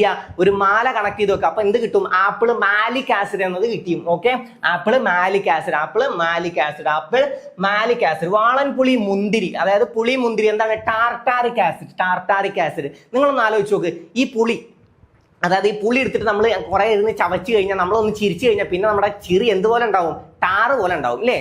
നമ്മൾ പുളി കുറെ എടുത്ത് ചവച്ചിട്ട് പിന്നെ ഒന്ന് ചിരിച്ചു കഴിഞ്ഞാൽ ഇവിടെയൊക്കെ അങ്ങനെ പുളിയായിട്ട് നമ്മൾ എന്ത് ടാറ് കൊണ്ട് പല്ല് തേച്ചോ എന്നൊക്കെ നമ്മൾ ചോദിക്കില്ല. അപ്പൊ അത് വെച്ച് കണക്ട് ചെയ്തൂടെ? അപ്പൊ ടാർട്ടാറിക് ആസിഡ് അല്ലേ? അപ്പൊ കണക്ട് ചെയ്യാലോ. എന്താണ്? വാളൻപുളി മുന്തിരി എന്താണ്? Tartaric acid. ഈ പുളി എടുത്ത് തിന്നു കഴിഞ്ഞാൽ, പുളി എടുത്തിട്ട് പല്ലൊക്കെ ഇങ്ങനെ ആക്കി കഴിഞ്ഞാൽ നമ്മൾ എന്ത് ചോദിക്കും? നീ എന്താ ടാറ് കൊണ്ട് പല്ല് തേച്ചോ എന്നൊക്കെ നമ്മൾ ചോദിക്കാറുണ്ട്. അപ്പൊ അത് വെച്ചിട്ട് എന്ത് കണക്ട് ചെയ്യുക? ടാർട്ടാറിക് ആസിഡ് കണക്ട് ചെയ്യാം. 3 നോക്കാം. എന്തിനു വേണ്ടിയാണ് നമ്മൾ ഫൈറ്റ് ചെയ്യുന്നത്? അരിക്ക് വേണ്ടിയിട്ടാണ് ഫൈറ്റ് ചെയ്യുന്നത് ഇല്ലേ? നമ്മൾ ഈ ഭക്ഷണത്തിന് വേണ്ടി ഇല്ലേ? നമ്മുടെ അന്നത്തിന് വേണ്ടിയാണ് നമ്മൾ ഫൈറ്റ് ചെയ്യുന്നത്. അപ്പൊ എന്താണ്? ഫൈറ്റിക് ആസിഡ് എന്തിനാണ്? അരിക്കാണ്. അരിയിൽ എന്താണ്? ഫൈറ്റിക് ആസിഡ് ആണ്. ആപ്പിളിന്റെ ഒരു മാല ആലോചിച്ച് നോക്കണേ. ആപ്പിൾ ഇങ്ങനെ കോർത്ത് നമ്മൾ മുത്തുകൾ കോർത്തിട്ടാണ് മാല ഉണ്ടാക്കാറുള്ളത്. അപ്പൊ വലിയ മുത്താണ് ആപ്പിള്. അപ്പൊ അത് വെച്ച് കണക്ട് ചെയ്യുക. ആപ്പിളുകൾ കോർത്ത് എന്തുണ്ടാക്കുകയാണ്? ഒരു മാല ഉണ്ടാക്കുകയാണ്. അപ്പൊ ആപ്പിള് മാലിക് ആസിഡ്. പിന്നെ എന്താണ്? വാളൻപുളി മുന്തിരി അല്ലേ? എന്തുകൊണ്ട് പല്ല് തേച്ച പോലെ ഉണ്ടാവും? ഇത് വയലായി കഴിഞ്ഞാൽ എന്താണ്? ടാർ കൊണ്ട് പല്ല് തേച്ച പോലെ ഉണ്ടാവും. അപ്പൊ എന്താണ്? ടാർട്ടാറിക് ആസിഡ് ആണെന്നും കിട്ടി. ഓക്കെ ആണല്ലോ? ഓക്കെ, കിട്ടിയല്ലോ. ഒരു വട്ടം കൂടെ നോക്കാം. അരി എന്തിനു വേണ്ടിയാ? നമ്മൾ എന്തിനു വേണ്ടിയാ ഫൈറ്റ് ചെയ്യുന്നത്? നമ്മൾ പറഞ്ഞു ഈ അരിക്ക് വേണ്ടി നമ്മൾ എന്ത് ചെയ്യാണ്? ഫൈറ്റ് ചെയ്യാണ്, പൊരുതുകയാണ്. അപ്പൊ ഫൈറ്റിക് ആസിഡ്. പിന്നെ നമ്മൾ ഏത് പഠിച്ചു? ആപ്പിളിന്റെ എന്താ ആലോചിക്കാൻ പറഞ്ഞു? ഒരു മാല ആലോചിക്കാൻ പറഞ്ഞു. അപ്പൊ മാലിക് ആസിഡ്. പിന്നെ വാളൻപുളി മുന്തിരി എന്താണ്? Tartaric acid. 3 കിട്ടിയല്ലോ. ഇനി അടുത്തത് നെല്ലിക്ക എന്താണ്? അസ്കോർബിക് ആസിഡ് ആണ് നെല്ലിക്ക. എന്റെ വിറ്റാമിൻസിന്റെ ക്ലാസ് കണ്ടവർക്കാണെങ്കിൽ ഇപ്പൊ തന്നെ അത് കണക്ട് ആയിട്ടുണ്ടാവും. കാരണം വിറ്റാമിൻസിൽ നമ്മൾ പറയുന്നുണ്ട് ഓറഞ്ച്, നാരങ്ങ, നെല്ലിക്ക ഇവയിൽ നിന്നൊക്കെയാണ് എന്ത് ലഭിക്കുന്നത്? വിറ്റാമിൻ സി ലഭിക്കുന്നത്. ഈ വിറ്റാമിൻ സിയുടെ രാസനാമമാണ് അസ്കോർബിക് ആസിഡ് അല്ലേ? വിറ്റാമിൻ സി നോക്ക്, വിറ്റാമിൻ സി ഞാൻ എല്ലാ ക്ലാസ്സിലും ഇങ്ങനെ പറഞ്ഞു തരാറുണ്ട്, നല്ലൊന്ന് കണക്ട് ചെയ്ത് വെച്ചോ. ഈ സി കണ്ടോ? സി എന്താണ്? കാന്തം പോലെ. കാന്തം എന്ത് ചെയ്യും? ഇങ്ങനെ അബ്സോർബ് ചെയ്തെടുക്കും. ഓക്കെ, വലിച്ചെടുക്കും. അതിനെ അബ്സോർബിനെ വെച്ചിട്ട് അസ്കോർബിനെ കണക്ട് ചെയ്യുക. ഈ വിറ്റാമിൻ സി ഇതിൽ നിന്നൊക്കെ ലഭിക്കുന്നുണ്ട്. നെല്ലിക്ക, ഓറഞ്ച്, നാരങ്ങ, നെല്ലിക്ക ഇവയിൽ നിന്നൊക്കെ ലഭിക്കുന്നുണ്ട്. അപ്പൊ ഈ നെല്ലിക്കയിലുള്ള ആസിഡ് ഏതാന്ന് ചോദിച്ചാൽ ഏതാണ്? അസ്കോർബിക് ആസിഡ് ആണ്. ജസ്റ്റ് ഒന്ന് കണക്ട് ചെയ്തിട്ടെങ്കിലും മനസ്സിലാക്കി വെക്കുക. ഓക്കെ, സോഡാ ജലം ഏതാണ്? കാർബോണിക് ആസിഡ് ആണ്. കാർബോണിക് ആസിഡ് ആണ് സോഡാ ജലത്തിലുള്ളത്. തക്കാളി, നേന്ത്രപ്പഴം ഇവിടെ എന്താണ്? Oxalic acid. Okay, oxalic acid ആണ്. പിന്നെ മരച്ചീനാണെങ്കിൽ ഹൈഡ്രോസയാനിക് ആസിഡ്. ഓക്കെ, ഈ 4 നമുക്ക് റിപ്പീറ്റ് ചെയ്ത് പഠിക്കാം. 4 നമുക്ക് റിപ്പീറ്റ് ചെയ്ത് തന്നെ ഇവിടുന്ന് പഠിച്ചിട്ട് പോവാം. നോക്കാം. നെല്ലിക്കയിൽ എന്താണ്? അസ്കോർബിക് ആസിഡ് ആണ്. അത് എന്തിന്റെ രാസനാമമാണ്? വിറ്റാമിൻ സിയുടെ രാസനാമമാണ്. ഇതിൽ നിന്നും വിറ്റാമിൻ സി ലഭിക്കുന്നുണ്ട് അല്ലെ? ഓറഞ്ച്, നാരങ്ങ, നെല്ലിക്ക ഇവയിൽ നിന്നൊക്കെ എന്ത് ലഭിക്കുന്നുണ്ട്? വിറ്റാമിൻ സി ലഭിക്കുന്നുണ്ട്. രോഗപ്രതിരോധത്തിന് ആവശ്യമായ വിറ്റാമിൻ ആണ് വിറ്റാമിൻ സി. വിറ്റാമിൻ സിയുടെ അപര്യാപ്തത മൂലം ഉണ്ടാകുന്ന രോഗമാണ് സ്കർവി. നാവികരുടെ പ്ലേഗ് എന്നറിയപ്പെടുന്ന രോഗമാണ് സ്കർവി അല്ലെ? കറുത്ത മരണം എന്നറിയപ്പെടുന്നത് പ്ലേഗ് ആണ്. അപ്പൊ ഏതാണ്? നീലമരണം അല്ലെങ്കിൽ ബ്ലൂ ഡെത്ത് എന്നറിയപ്പെടുന്ന ഏതാണ്? കോളറയാണ്. അതൊക്കെ നമുക്ക് അറിയാം. നമുക്ക് ജസ്റ്റ് ഒന്ന് റിപ്പീറ്റ് ചെയ്ത് പോവാം. അപ്പൊ എന്താണ്? നെല്ലിക്ക, അസ്കോർബിക് ആസിഡ്, പിന്നെ സോഡാ ജലം, കാർബോണിക് ആസിഡ്, പിന്നെ തക്കാളി, നേന്ത്രപ്പഴത്തിൽ എന്താണ്? ഓക്സാലിക് ആസിഡ് ആണ്. തക്കാളി, നേന്ത്രപ്പഴം, ഓക്സാലിക് ആസിഡ്. പിന്നെ ഏതാണ്? മരച്ചീനിയിലാണെങ്കിൽ ഹൈഡ്രോസയാനിക് ആസിഡ്. ഒരു വട്ടം കൂടെ നോക്കാം. നെല്ലിക്ക അസ്കോർബിക് ആസിഡ്, സോഡാ ജലം കാർബോണിക് ആസിഡ്, തക്കാളി, നേന്ത്രപ്പഴം ഓക്സാലിക് ആസിഡ്, പിന്നെ മരച്ചീനിലാണെങ്കിൽ ഹൈഡ്രോസയാനിക് ആസിഡ്. ഒരു വട്ടം കൂടെ. നെല്ലിക്കയിൽ എന്താണ്? അസ്കോർബിക് ആസിഡ് ആണ് അല്ലെ? നെല്ലിക്കയിൽ എന്താണ്? അസ്കോർബിക് ആസിഡ് ആണ്. സോഡാ ജലം കാർബോണിക് ആസിഡ് ആണ്. അപ്പൊ എന്തൊക്കെ പഠിച്ചു? നെല്ലിക്കയിൽ എന്താണ്? അസ്കോർബിക് ആസിഡ് ആണ്. സോഡാ ജലം കാർബോണിക് ആസിഡ് ആണ്. നെല്ലിക്കയിൽ എന്താണ്? അസ്കോർബിക് ആസിഡ് ആണ്. സോഡാ ജലം കാർബോണിക് ആസിഡ്. നെല്ലിക്കയിൽ അസ്കോർബിക് ആസിഡ്, സോഡാ ജലം, കാർബോണിക് ആസിഡ്. നാരങ്ങയിൽ എന്താണ്? Citric acid. എന്താണ് നമ്മൾ മാല ആലോചിച്ചത്? ആപ്പിളിൽ എന്താണ്? Malic acid. എന്തുകൊണ്ട് പല്ല് തേച്ചാലാണ്? ടാറ് കൊണ്ട് പല്ല് തേച്ചാലും ഉണ്ടാവുക. പുളി അതുപോലെ തന്നെ മുന്തിരി. ഇതിലെന്താണ്? Tartaric acid. ഓർത്തു വെക്കണേ, ഇമ്പോർട്ടന്റ് ആണ്. ഓക്കെ, എന്തിനു വേണ്ടിയാണ് നമ്മൾ ഫൈറ്റ് ചെയ്യുന്നത്? അരി അല്ലേ? ഫൈറ്റിക് ആസിഡ്, അതൊക്കെ നമ്മൾ പഠിച്ചു. ഓക്കെ, അപ്പൊ നെല്ലിക്കയിൽ എന്താണ് അസ്കോർബിക് ആസിഡ്, സോഡാ ജലത്തിൽ എന്താണ് കാർബോണിക് ആസിഡ്, കാർബോണിക് ആസിഡ്. തക്കാളി നേന്ത്രപ്പഴം ഒക്സാലിക് ആസിഡ് ആണ്, ഒക്സാലിക് ആസിഡ്. പിന്നെ മരച്ചീനയിലാണെങ്കിൽ ഹൈഡ്രോസയാനിക് ആസിഡ്, ഹൈഡ്രോസയാനിക് ആസിഡ്. ഏതിലാണ്? മരച്ചീനിയിലാണ് ഹൈഡ്രോസയാനിക് ആസിഡ്. മരച്ചീനിയില് ഹൈഡ്രോസയാനിക് ആസിഡ്, മരച്ചീനിയില് ഹൈഡ്രോസയാനിക് ആസിഡ്. ഒരു വട്ടം കൂടെ, മരച്ചീനിയില് ഹൈഡ്രോസയാനിക് ആസിഡ്, മരച്ചീനിയില് ഹൈഡ്രോസയാനിക് ആസിഡ്. തക്കാളി നേന്ത്രപ്പഴം ഒക്സാലിക് ആസിഡ്, തക്കാളി നേന്ത്രപ്പഴം ഓക്സാലിക് ആസിഡ്. ഓക്കെ, ക്ലിയർ അല്ലേ? പെർഫെക്റ്റ് അല്ലേ? ഒരു വട്ടം കൂടെ ഞാൻ ഒക്കെ ഒന്ന് റിപ്പീറ്റ് ചെയ്ത് തരട്ടെ, സ്പീഡാക്കാട്ടോ. മോര് തൈര് പാല്, അതിലെന്താണ്? മോര് തൈര് പാല്, നിങ്ങൾക്കറിയാം. മോര് തൈര് പാല് ഇതിൽ എന്താണ്? ലാക്റ്റിക് ആസിഡ് ആണ്. പിന്നെ വിനാഗിരിയിൽ എന്താണ്? വിനാഗിരി അസറ്റിക് ആസിഡ് ആണ്, നിങ്ങൾക്കറിയാം. വിനാഗിരിയിൽ എന്താണ്? അസറ്റിക് ആസിഡ് ആണ്. നാരങ്ങയിലാണ് എന്ത്? Citric acid. അപ്പൊ സ്റ്റിയറിക് ആസിഡ് എവിടെയാണ്? സ്റ്റിയറിക് ആസിഡ്, സ്റ്റിയറിക് ആസിഡ് ഏതിലാണ്? ഞാൻ പിടിച്ചു. എന്ത് കയ്യിലായിട്ട് പിന്നെ സ്റ്റിയറിംഗിൽ പിടിക്കുമ്പോഴാണ് വഴുക്കുക? എണ്ണ കൊഴുപ്പ്, കണക്ട് ചെയ്യുക, എണ്ണ കൊഴുപ്പ്. പിന്നെ ഏതാണ്? തേയിലയിൽ ടാനിക് ആസിഡ് ആണ്, തേയില ടാനിക് ആസിഡ്. തേങ്ങ ഉണക്കി കഴിഞ്ഞാൽ അത് കൊപ്രയാവും, അപ്പൊ കാപ്രിക് അതിനെ വെച്ച് കണക്ട് ചെയ്യുക, കാപ്രിക് ആസിഡ്. കിട്ടിയല്ലോ? പെർഫെക്റ്റ് അല്ലേ? അടുത്തത് നോക്കാം. അരി, നമ്മൾ എന്തിനു വേണ്ടിയാണ് ഫൈറ്റ് ചെയ്യുന്നത് ചോദിച്ചാൽ നമ്മൾ എന്തിനാണ്? നമ്മുടെ അന്നത്തിന് വേണ്ടി നമ്മൾ ഫൈറ്റ് ചെയ്യണം. അപ്പൊ അരിക്ക് വേണ്ടി നമ്മൾ ഫൈറ്റ് ചെയ്യാന്ന് ആലോചിച്ചാൽ എന്താണ്? Phytic acid. Okay, phytic acid, phytic acid. ആപ്പിളിന്റെ മാല ആലോചിച്ചാൽ മാലിക് ആസിഡ് കിട്ടും. പിന്നെ വാളൻപുളി, മുന്തിരി. അതുകൊണ്ട് എന്താണ്? അത് എടുത്ത് തിന്നു കഴിഞ്ഞാൽ അങ്ങനെ ചിരിച്ചു കഴിഞ്ഞാൽ എന്താ? നീ എന്താ ടാറ് കൊണ്ടാണോ പല്ല് വെക്കുന്നതെന്ന് ആലോചിക്കാം കേട്ടോ. ഓക്കെ, ആ ചിരി ആലോചിക്കുക. ഏതാ സിനിമ? മറ്റേ ആ ബസ്സിന്റെ ഒരു സിനിമ അല്ലേ, ഈ പറക്കും തളിക. അതിൽ മറ്റേ ചിരിക്കണില്ലേ? വാസന്തി ചിരിക്കണില്ലേ? അത് വെച്ചിട്ട് കണക്ട് ചെയ്താൽ മതി. വാസന്തിയുടെ ചിരി പറ്റുകയാണെങ്കിൽ ഞാൻ അതിൽ ഫോട്ടോ കൊടുക്കാം കേട്ടോ. ഓക്കെ, അപ്പൊ അത് വെച്ച് കണക്ട് ചെയ്യാം. പിന്നെ നെല്ലിക്ക ഏതാണ്? അസ്കോർബിക് ആസിഡ്, നെല്ലിക്ക അസ്കോർബിക് ആസിഡ്. ഈ വാസന്തിയുടെ ചിരി എന്താണ്? ഇങ്ങനെ ടാറ് കൊണ്ട് പല്ലിയാച്ച പോലെ ഉണ്ടാവില്ലേ? അപ്പൊ അത് വെച്ച് കണക്ട് ചെയ്യാൻ പറ്റുമല്ലോ, കിട്ടുമല്ലോ. ഓക്കെ, അപ്പൊ ടാർട്ടാറിക് ആസിഡ്, നെല്ലിക്ക അസ്കോർബിക് ആസിഡ്, സോഡാ ജലം കാർബോണിക് ആസിഡ്, തക്കാളി നേന്ത്രപ്പഴം ഓക്സാലിക് ആസിഡ് അല്ലെ, ഓക്സാലിക് ആസിഡ്. പിന്നെ ലാസ്റ്റ് മരച്ചീനി ഏതാണ്? Hydrocyanic acid, hydrocyanic acid. ഇത്രയും ആസിഡുകൾ സെറ്റ് അല്ലേ? പെർഫെക്റ്റ് ആയല്ലോ? അടുത്ത് നോക്കാം. ഇനി ഓരോ ആസിഡുകളും അതിന്റെ ഉപയോഗം നോക്കാം കേട്ടോ. ഇവിടെ തന്നെ പഠിച്ചു പോവാം. അസറ്റിക് ആസിഡ് എന്താ? അച്ചാറുകളിലും മറ്റു ഭക്ഷ്യവസ്തുക്കളിലും നമുക്കറിയാം, അച്ചാർ ഇടുമ്പോഴൊക്കെ നമ്മൾ വിനാഗിരി യൂസ് ചെയ്യാറുണ്ട്. ഈ വിനാഗിരിയിലുള്ളതാണ് അസറ്റിക് ആസിഡ് അല്ലെ. അപ്പൊ അസറ്റിക് ആസിഡ് എന്തിലാണ്? അച്ചാറുകളിലും മറ്റു ഭക്ഷ്യവസ്തുക്കളിലും ഉള്ളതാണ് ഏത്? Acetic acid. ഇനി സിട്രിക് ആസിഡ്, പാനീയങ്ങൾ ഉണ്ടാക്കാൻ. സിമ്പിൾ ആണ്, ഇതൊക്കെ വായിച്ചാൽ തന്നെ കണക്ട് ചെയ്യുക. സിട്രിക് ആസിഡ് ഏതിലാണുള്ളത് നമ്മൾ പറഞ്ഞു? നാരങ്ങയിലാണ്. നാരങ്ങ വെള്ളം ആലോചിച്ചാൽ പോരെ? ഓക്കെ, അപ്പൊ നാരങ്ങ വെള്ളം പാനീയങ്ങൾ ഉണ്ടാക്കാൻ. ഓക്കെ, പാനീയങ്ങൾ ഉണ്ടാക്കാൻ. പിന്നെ സൾഫ്യൂരിക് ആസിഡ് നമ്മൾ എപ്പോഴും കേട്ടിട്ടുണ്ട് ഈ സാധനം. മോട്ടോർ വാഹനങ്ങളുടെ ബാറ്ററിയിലും രാസവള നിർമ്മാണത്തിലും ഇത് ഇമ്പോർട്ടന്റ് ആണ്. മോട്ടോർ വാഹനങ്ങളുടെ ബാറ്ററിയിൽ ഉപയോഗിക്കുന്ന ആസിഡ് ഏതെന്ന് എപ്പോഴും ചോദ്യം വരാറുണ്ട്. ഏതാണ്? സൾഫ്യൂരിക് ആസിഡ് ആണ്. ഓക്കെ, അപ്പോൾ സൾഫ്യൂരിക്, ഈ മൂന്നെണ്ണം കിട്ടിയല്ലോ. അസറ്റിക് ആസിഡ് എന്താണ്? അച്ചാറുകളിലും മറ്റു ഭക്ഷ്യവസ്തുക്കളിലുമാണ് acetic acid. Okay, acetic acid അതായത് വിനാഗിരി കണക്ട് ചെയ്യുക. പിന്നെ സിട്രിക് ആസിഡിന് എന്തുമായിട്ട് കണക്ട് ചെയ്താൽ കിട്ടും? നാരങ്ങയിലാണ് സിട്രിക് ആസിഡ് ഉണ്ടാവുക. അപ്പൊ എന്താണ്? പാനീയങ്ങൾ ഉണ്ടാക്കാൻ, നാരങ്ങ പിഴിഞ്ഞ് നാരങ്ങ വെള്ളം ഉണ്ടാക്കുക. സൾഫ്യൂരിക് ആസിഡ് ഏതിലാണ്? മോട്ടോർ വാഹനങ്ങളുടെ ബാറ്ററിയിലും രാസവള നിർമ്മാണത്തിലും ഉപയോഗിക്കുന്നത്. ഓക്കെ, അടുത്തത് നൈട്രിക് ആസിഡ് എന്താണ്? രാസവളം, പെയിന്റ്, ചായങ്ങൾ എന്നിവ നിർമ്മിക്കാൻ ഉപയോഗിക്കുന്നതാണ് നൈട്രിക് ആസിഡ്. എന്തിനാണ്? നൈട്രിക് ആസിഡ് രാസവളം, പെയിന്റ്, ചായങ്ങൾ എന്നിവ നിർമ്മിക്കാൻ ഉപയോഗിക്കുന്നു. രാസവളം, പെയിന്റ്, ചായങ്ങൾ എന്നിവ നിർമ്മിക്കാൻ ഉപയോഗിക്കുന്നു. പിന്നെ ടാനിക് ആസിഡ് തുകൽ, മഷി എന്നിവ നിർമ്മിക്കാനാണ് tannic acid. Okay, tannic acid. Okay, tan, പേന വെച്ചിട്ട് കണക്ട് ചെയ്യുക. പേന ടാന. ഓക്കെ, പേന ടാന വെച്ച് കണക്ട് ചെയ്യുക. ഓക്കെ, തുകൽ, മഷി. ഓക്കെ, ടാനിക് ആസിഡ് അങ്ങനെ കണക്ട് ചെയ്ത് വെക്കണം തൽക്കാലം. കാർബോണിക് ആസിഡ് ശീതള പാനീയങ്ങളിൽ എന്താണ്? കാർബോണിക് ആസിഡ് ആണ്. ശീതള പാനീയങ്ങളിൽ കാർബോണിക് ആസിഡ് ആണ്. പിന്നെ ഫോമിക് ആസിഡ് റബ്ബർ പാല് കട്ടിയാക്കാൻ. റബ്ബർ പാല് കട്ടിയാക്കാൻ ഏതാണ് ഉപയോഗിക്കുന്നത്? ഫോമിക് ആസിഡ് ആണ്. ഇതൊന്ന് പഠിച്ചു വെച്ചോ, ഇമ്പോർട്ടന്റ് ആണ്. ഓക്കെ, ഏതാണ് ഫോർമിക് ആസിഡ്? എന്താണ് ഫോർമിക് ആസിഡ്? റബ്ബർ പാല് കട്ടിയാക്കാൻ ഉപയോഗിക്കുന്നതാണ് ഏത്? Formic acid. റബ്ബർ പാല് കട്ടിയാക്കാൻ ഫോർമിക് ആസിഡ്. ഒന്നുകൂടെ നോക്കാം. നൈട്രിക് ആസിഡ് എന്തിനൊക്കെയാണ്? രാസവളം, പെയിന്റ്, ചായങ്ങൾ എന്നിവ നിർമ്മിക്കാനാണ്. പിന്നെ ടാനിക് ആസിഡ്, ടാനി പേന അത് വെച്ചിട്ട് കണക്ട് ചെയ്യുക. ഓക്കെ, തുകൽ, മഷി എന്നിവ നിർമ്മിക്കാനാണ് ടാനിക് ആസിഡ്. പിന്നെ കാർബോണിക് ആസിഡ് ആണെങ്കിൽ ശീതള പാനീയങ്ങളിൽ ഉപയോഗിക്കാനാണ്. പിന്നെ ഫോർമിക് ആസിഡ് റബ്ബർ പാല് കട്ടിയാക്കാൻ. ഇത് ഇമ്പോർട്ടന്റ് ആണ്. റബ്ബർ പാല് കട്ടിയാക്കാൻ ഏതാണ്? ഫോർമിക് ആസിഡ് ആണ്. ഓക്കെ, ഒന്നും കൂടെ അതൊന്ന് വായിച്ചു നോക്കാം. അസറ്റിക് ആസിഡ് അച്ചാറുകളിലും മറ്റു ഭക്ഷ്യവസ്തുക്കളിലും ഉപയോഗിക്കുന്നു. സിട്രിക് ആസിഡ് ആണെങ്കിൽ പാനീയങ്ങൾ ഉണ്ടാക്കാൻ, സിട്രിക് ആസിഡ് നാരങ്ങ, കണക്ട് ചെയ്യാൻ ഞാൻ പറഞ്ഞു, നാരങ്ങ വെള്ളം. സൾഫ്യൂരിക് ആസിഡ്, ഇത് ഇമ്പോർട്ടന്റ് ആണ്. മോട്ടോർ വാഹനങ്ങളുടെ ബാറ്ററിയിൽ ഉപയോഗിക്കുന്നത് ഏതാണെന്ന് വെച്ചാൽ സൾഫ്യൂരിക് ആസിഡ് ആണ്. ഇമ്പോർട്ടന്റ് ആണ്, പഠിച്ചിട്ട് പോയിക്കോ. മോട്ടോർ വാഹനങ്ങളുടെ ബാറ്ററിയിൽ ഏതാണ്? Sulphuric acid. രാസവള നിർമ്മാണത്തിനും ഉപയോഗിക്കുന്ന ഏതാണ്? Sulphuric acid. പിന്നെ നൈട്രിക് ആസിഡ് രാസവളം, പെയിന്റ്, ചായങ്ങൾ എന്നിവ നിർമ്മിക്കാൻ ഉപയോഗിക്കുന്നതാണ് ഏത്?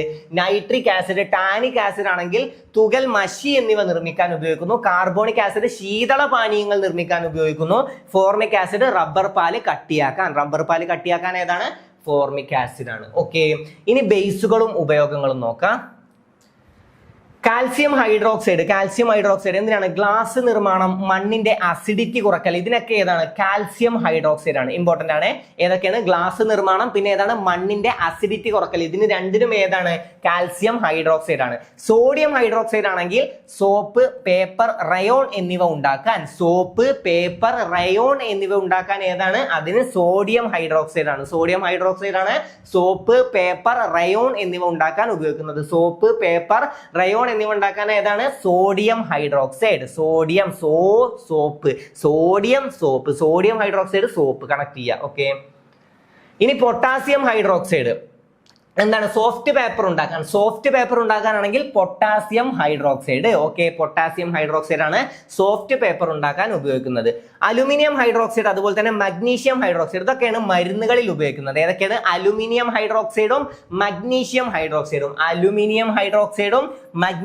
ഹൈഡ്രോക്സൈഡുമാണ് മരുന്നുകളിൽ ഉപയോഗിക്കുന്നത്. ക്ലിയർ അല്ലേ? നോക്കാം. പൊട്ടാസ്യം ഹൈഡ്രോക്സൈഡ് എന്താണ്? സോഫ്റ്റ് പേപ്പർ ഉണ്ടാക്കാനാണ്. പിന്നെ അലുമിനിയം ഹൈഡ്രോക്സൈഡും മഗ്നീഷ്യം ഹൈഡ്രോക്സൈഡും മരുന്നുകളിൽ ഉപയോഗിക്കുന്നു. പിന്നെ നമ്മൾ ഇത് പഠിച്ചു, സോഡിയം ഹൈഡ്രോക്സൈഡ്, സോപ്പ്, പേപ്പർ അല്ലെ? സോഫ്റ്റ് പേപ്പർ എന്ന് പറഞ്ഞാലാണ് ഏത് വരിക? പൊട്ടാസ്യം ഹൈഡ്രോക്സൈഡ് വരിക. ഇനി പേപ്പർ എന്ന് മാത്രമാണെങ്കിൽ അതായത് സോഡിയം ഹൈഡ്രോക്സൈഡ് ആണ് സോപ്പ്, പേപ്പർ, റയോൺ എന്നിവ ഉണ്ടാക്കാൻ ഉപയോഗിക്കുന്നത്. കാൽസ്യം ഹൈഡ്രോക്സൈഡ് ഗ്ലാസ് നിർമ്മാണം, അതുപോലെ തന്നെ മണ്ണിന്റെ അസിഡിറ്റി കുറക്കൽ, ഇതിനൊക്കെ ഉപയോഗിക്കുന്നതാണ് ഏത്? Calcium hydroxide. ഏകദേശം ക്ലിയർ അല്ലേ? ഓക്കെ, അത്രയും ലാസ്റ്റ് പറഞ്ഞതുവരെ ഏകദേശം ക്ലിയർ ആയി അല്ലേ? പെർഫെക്റ്റ് ആണല്ലോ. ഇന്നത്തെ കാര്യങ്ങളൊക്കെ പഠിച്ചു പോയല്ലോ. ഓരോ ആസിഡുകളും ഏതിലൊക്കെയാണ് അടങ്ങിയിരിക്കുന്നതെന്ന് പഠിച്ചു. എത്രയിൽ താഴെയുള്ളതാണ് ആസിഡ് എന്ന് ഞാൻ പറഞ്ഞു തന്നു. അത് ബേസിക് ആയിട്ട് നമ്മൾ അറിയേണ്ടതാണ്. 7ൽ താഴെ, pH വാല്യൂ 7ൽ താഴെ ആസിഡ് ആണ്, 7ന് മുകളിലാണെങ്കിൽ ബേസ് ആണ്. pH സ്കെയിൽ കണ്ടെത്തിയത് ആരാണ്? സോറൻസൺ ആണെന്നും നമ്മൾ പഠിച്ചു. അപ്പൊ ഏകദേശം എല്ലാം ക്ലിയർ ആയിട്ടുണ്ട്. ഏകദേശം ഇവിടെ നിന്ന് തന്നെ നമ്മൾ റിപ്പീറ്റ് ചെയ്ത് പഠിച്ചിട്ട് പോയിട്ടുണ്ട്. നന്നായി തന്നെ പഠിക്കുക. പഠിച്ച കാര്യങ്ങളൊക്കെ എപ്പോഴും ഇപ്പൊ തന്നെ അല്ലെങ്കിലും പിന്നെ ആണെങ്കിലും ഒന്ന് റിവിഷൻ ചെയ്തെടുക്കുക. അതായത് എക്സാമിന് മുമ്പ് നല്ലൊരു ഓർമ്മ കിട്ടണമെങ്കിൽ നന്നായി ഒന്ന് റിവിഷൻ ചെയ്താൽ നിങ്ങളുടെ കോൺഫിഡൻസും അതിനനുസരിച്ച് വർദ്ധിക്കും. അപ്പൊ നന്നായിട്ട് തന്നെ റിവിഷൻ ചെയ്യുക. റിവിഷൻ ചെയ്ത് എപ്പോഴും പെർഫെക്റ്റ് ആക്കി വെക്കുക. ജസ്റ്റ് ഞാനത് എപ്പോഴോ പഠിച്ചിട്ടുണ്ട് എന്നുള്ള ഓർമ്മയിൽ മാത്രമല്ല, എപ്പോഴും ഒന്ന് റിവിഷൻ ചെയ്താൽ അത് പെർഫെക്റ്റ് ആണ്, എനിക്കത് പെർഫെക്റ്റ് ആണ് എന്ന് മൈൻഡിന് തന്നെ തോന്നിപ്പോകും. അപ്പൊ പെർഫെക്റ്റ് ആക്കി വെക്കുക.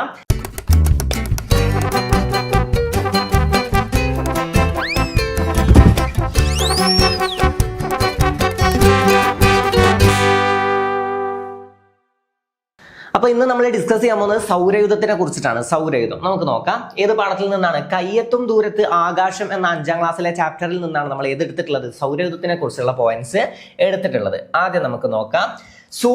സൂര്യനെ ചുറ്റുന്ന ഗ്രഹങ്ങളും ഉപഗ്രഹങ്ങളും മറ്റ് അനേകം വസ്തുക്കളും ചേർന്നതാണ് സൗരയൂഥം. നമുക്ക് അറിയുന്ന പോയിന്റ് ആണ്. എന്താണ് സൗരയൂഥം? സൂര്യനെ ചുറ്റുന്ന മറ്റ് ഗ്രഹങ്ങളും പിന്നെ ഉപഗ്രഹങ്ങളും മറ്റ് അനേകം വസ്തുക്കളും ചേർന്നതാണ് സൗരയൂഥം. സൗരയൂഥത്തിലെ ഗ്രഹങ്ങളുടെ എണ്ണം എത്ര ഗ്രഹങ്ങളുണ്ട്? 8 ഗ്രഹങ്ങളുണ്ട് അല്ലെ? നിലവിൽ എത്ര ഗ്രഹങ്ങളുണ്ട്? 8 ഗ്രഹങ്ങളാണുള്ളത്. മുമ്പ് എത്ര ഉണ്ടായിരുന്നു? ആദ്യം ശരിക്കും എത്ര ഗ്രഹങ്ങൾ ഉണ്ടായിരുന്നു? 9 ഗ്രഹങ്ങൾ ഉണ്ടായിരുന്നു. ആരാണ് പോയത്?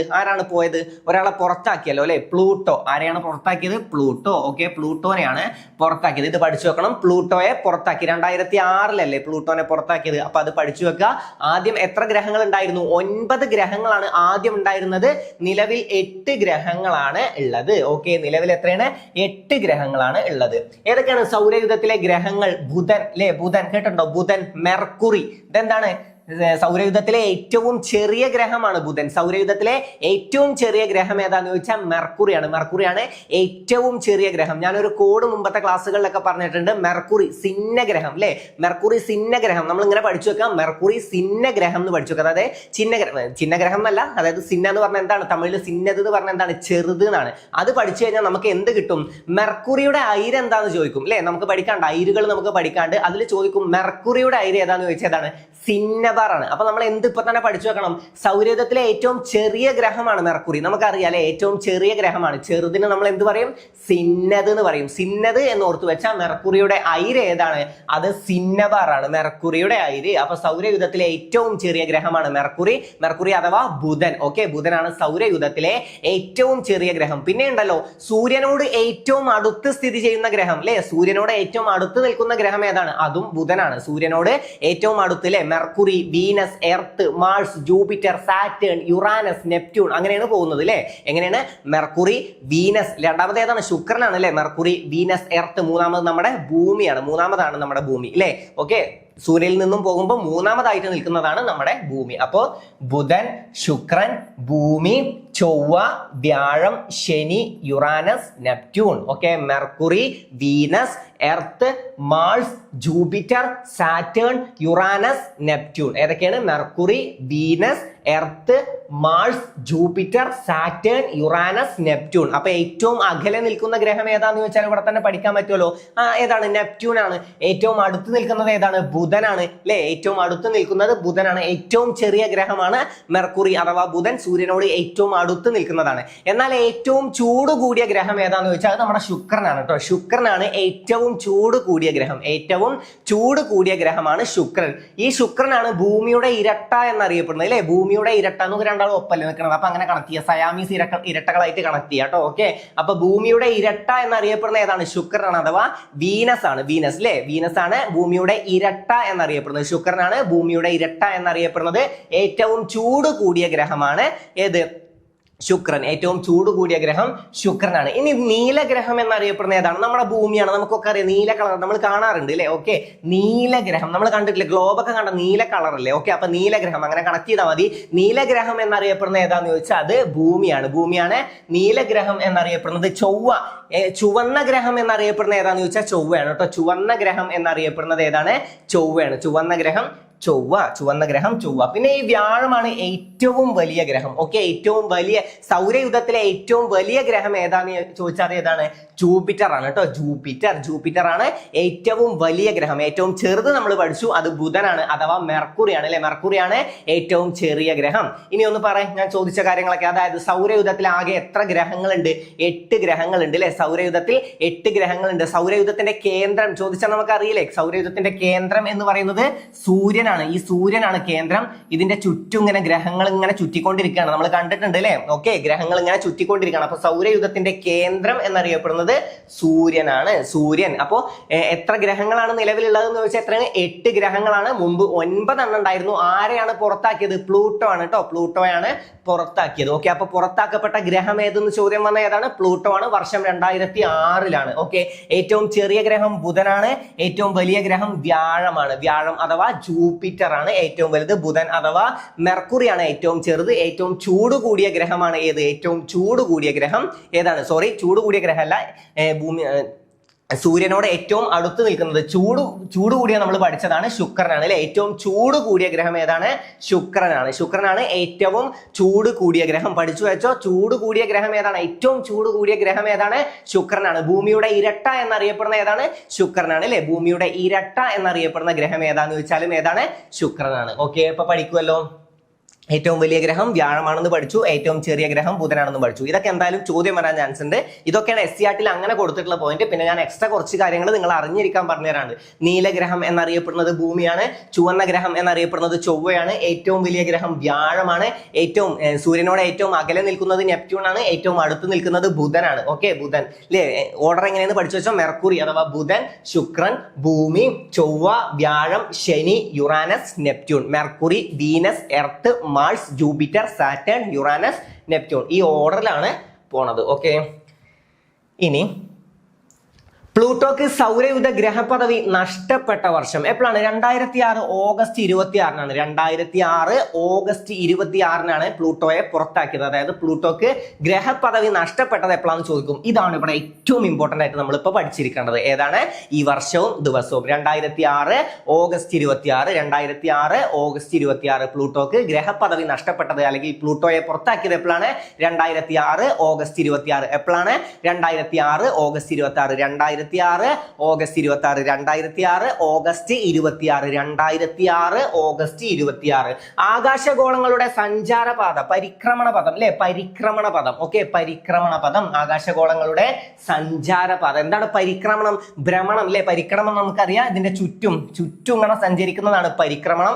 ഇവിടെ തന്നെ അങ്ങനെ കടന്ന് തിരിയുന്നതിന് എന്ത് പറയും? അതിന് ഭ്രമണം എന്ന് പറയും. ഇല്ല, ഇതിങ്ങനെ തിരിയും. ഭ്രമണമാണ് നമ്മുടെ ദിവസങ്ങൾ മാറുന്നത്, അതായത് ഡേ ആൻഡ് നൈറ്റ് ഉണ്ടാവുന്നത് അല്ലേ, രാത്രിയും പകലും മാറി മാറി വരുന്നത് എന്തുകൊണ്ടാണ്? ഭ്രമണം കൊണ്ടാണ്. ഭ്രമണം പറഞ്ഞാൽ ഈ സാധനം ഇങ്ങനെ തിരിയാണ്. ഓക്കെ, ഇപ്പൊ ഇന്ത്യ ഈ സൈഡിലാണ് ഇരിക്കുന്നതെങ്കിൽ ഇത് ഇങ്ങനെ തിരിഞ്ഞിട്ട് സൂര്യന്റെ നേരെ അങ്ങോട്ട് തിരിയാണ്. അപ്പൊ ഇവിടെ വെളിച്ചം വരും. പിന്നെ ഇങ്ങോട്ട് തിരിയുമ്പോൾ ഇവിടെ ഇരുട്ടാവും. ഓക്കെ, അപ്പൊ സൂര്യന്റെ വെളിച്ചമല്ലല്ലോ. ഓക്കെ, അപ്പൊ അതൊക്കെ ഒന്ന് ജസ്റ്റ് അറിഞ്ഞു വെക്കുക. ഭ്രമണം എന്താണെന്നും പരിക്രമണം എന്താണെന്നും. ഓക്കെ, പരിക്രമണ പദം ആക്സിസ് അല്ലേ, അപ്പൊ അതും അറിഞ്ഞു വെക്കുക. നമുക്കൊന്നും കൂടെ റിപ്പീറ്റ് ചെയ്യാം കേട്ടോ, എല്ലാ പോയിന്റ്സും കുറച്ച് ഇമ്പോർട്ടന്റ് ആണ്. അപ്പൊ അറിഞ്ഞിട്ട് തന്നെ പോവാം. സൗരയൂഥത്തിന്റെ കേന്ദ്രമായ സൂര്യനെ പോലെ കോടിക്കണക്കിന് നക്ഷത്രങ്ങൾ പ്രപഞ്ചത്തിലുണ്ട്. ജസ്റ്റ് ഒന്ന് അറിഞ്ഞു വെച്ചാൽ മതി. പല നക്ഷത്രങ്ങൾക്കും അവയെ ചുറ്റുന്ന ഗ്രഹങ്ങളും ഉപഗ്രഹങ്ങളും ഉണ്ട്. പല നക്ഷത്രങ്ങൾക്കും അവയെ ചുറ്റുന്ന ഗ്രഹങ്ങളും ഉപഗ്രഹങ്ങളും ഉണ്ട്. അത്ര ഒന്ന് അറിഞ്ഞു വെക്കുക. ഇത്ര പോയിന്റ്സ് ആണ് ഇവിടെ ആകെ നമുക്ക് ഗ്രഹങ്ങൾ എന്ന ഭാഗത്ത് ആ പാഠത്തിലുള്ളത്. പക്ഷെ ഇവിടെ നമ്മൾ എന്തറിഞ്ഞിരിക്കണം? ഒന്ന് ഈ ഡേറ്റ് വളരെ ഇമ്പോർട്ടന്റ് ആണ്. കുറച്ച് പോയിന്റ്സ് നമുക്ക് പഠിക്കാവുള്ളൂ, പക്ഷെ ഉള്ള പോയിന്റ്സ് വളരെ ഇമ്പോർട്ടന്റ് ആണ്. അതിൽ തന്നെ ഈ ഡേറ്റ് ഞാൻ പിന്നെ എടുത്തു പറയുന്നു. 2006 ഓഗസ്റ്റ് 26 പ്ലൂട്ടോക്ക് ഗ്രഹപദവി നഷ്ടപ്പെട്ടത്. പ്ലൂട്ടോക്ക് ഗ്രഹപദവി നഷ്ടപ്പെട്ടത്, അതായത് പ്ലൂട്ടോ കൂടെ ഉള്ളപ്പോഴാണെങ്കിൽ 9 ഗ്രഹങ്ങളാണ് ഉണ്ടായിരുന്നത്. നിലവിൽ 8 ഗ്രഹങ്ങളാണ് ഉള്ളത്. പ്ലൂട്ടോയെ പുറത്താക്കിയത് 2006 അല്ലേ. 2006 ഇതാ വർഷം കൊടുത്തിട്ടുണ്ട്. 2006 ഓഗസ്റ്റ് 26 പ്ലൂട്ടോക്ക് ഗ്രഹപദവി നഷ്ടപ്പെട്ടത്. പ്ലൂട്ടോയെ പുറത്താക്കിയത് 2006 ഓഗസ്റ്റ് 26, 2006 ഓഗസ്റ്റ് 26, 2006 ഓഗസ്റ്റ് 26. എത്ര ഗ്രഹങ്ങളുണ്ട്? 8 എണ്ണമാണ് അല്ലെ. 8 എണ്ണമാണ്. Mercury, Venus, Earth, Mars, Jupiter, Saturn, Uranus, Neptune. അതിൽ മെർക്കുറി സൂര്യനോട് ഏറ്റവും അടുത്ത് സ്ഥിതി ചെയ്യുന്നതാണ് മെർക്കുറി അഥവാ ബുധൻ അല്ലെ. സൂര്യനോട് ഏറ്റവും അടുത്തുള്ള ഗ്രഹം ഏതാണെന്ന് ചോദ്യം വരാറുണ്ട്. അല്ലെങ്കിൽ സൗരയൂഥത്തിലെ ഏറ്റവും ചെറിയ ഗ്രഹം ഏതാണെന്നും ചോദ്യം വരാറുണ്ട്. സൗരയൂഥത്തിലെ ഏറ്റവും ചെറിയ ഗ്രഹമാണ് മെർക്കുറി. ഏറ്റവും ചൂട് കൂടിയ ഗ്രഹം ഏതാണെന്ന് ചോദിച്ചാൽ അത് ശുക്രനാണ്. ഈ ശുക്രനാണ് ഭൂമിയുടെ ഇരട്ട എന്നറിയപ്പെടുന്ന ഗ്രഹം. ഭൂമിയുടെ ഇരട്ട എന്നറിയപ്പെടുന്ന ഗ്രഹം ഏതാണെന്ന് ചോദിച്ചാൽ ശുക്രനാണ്. പിന്നെ നീലഗ്രഹം എന്നറിയപ്പെടുന്ന ഏതാന്ന് ചോദിച്ചാൽ നീലഗ്രഹം ഏതാണ്? നമ്മുടെ ഭൂമിയാണ്. നീലഗ്രഹം. ചുവന്ന ഗ്രഹം ഏതാന്ന് ചോദിച്ചാൽ ചൊവ്വയാണ്. ഏറ്റവും വലിയ ഗ്രഹം ഏതാന്ന് ചോദിച്ചാൽ അത് വ്യാഴം അല്ലെ, ജൂപ്പിറ്റർ ആണ് ഏറ്റവും വലിയ ഗ്രഹം. അത്രയും പോയിന്റ്സ് ഒക്കെ എന്തായാലും അറിഞ്ഞിട്ടുണ്ടാവുമല്ലോ. ഓക്കെ, ഇപ്പൊ പഠിച്ച പോയിന്റ്സ് ക്ലിയർ അല്ലേ?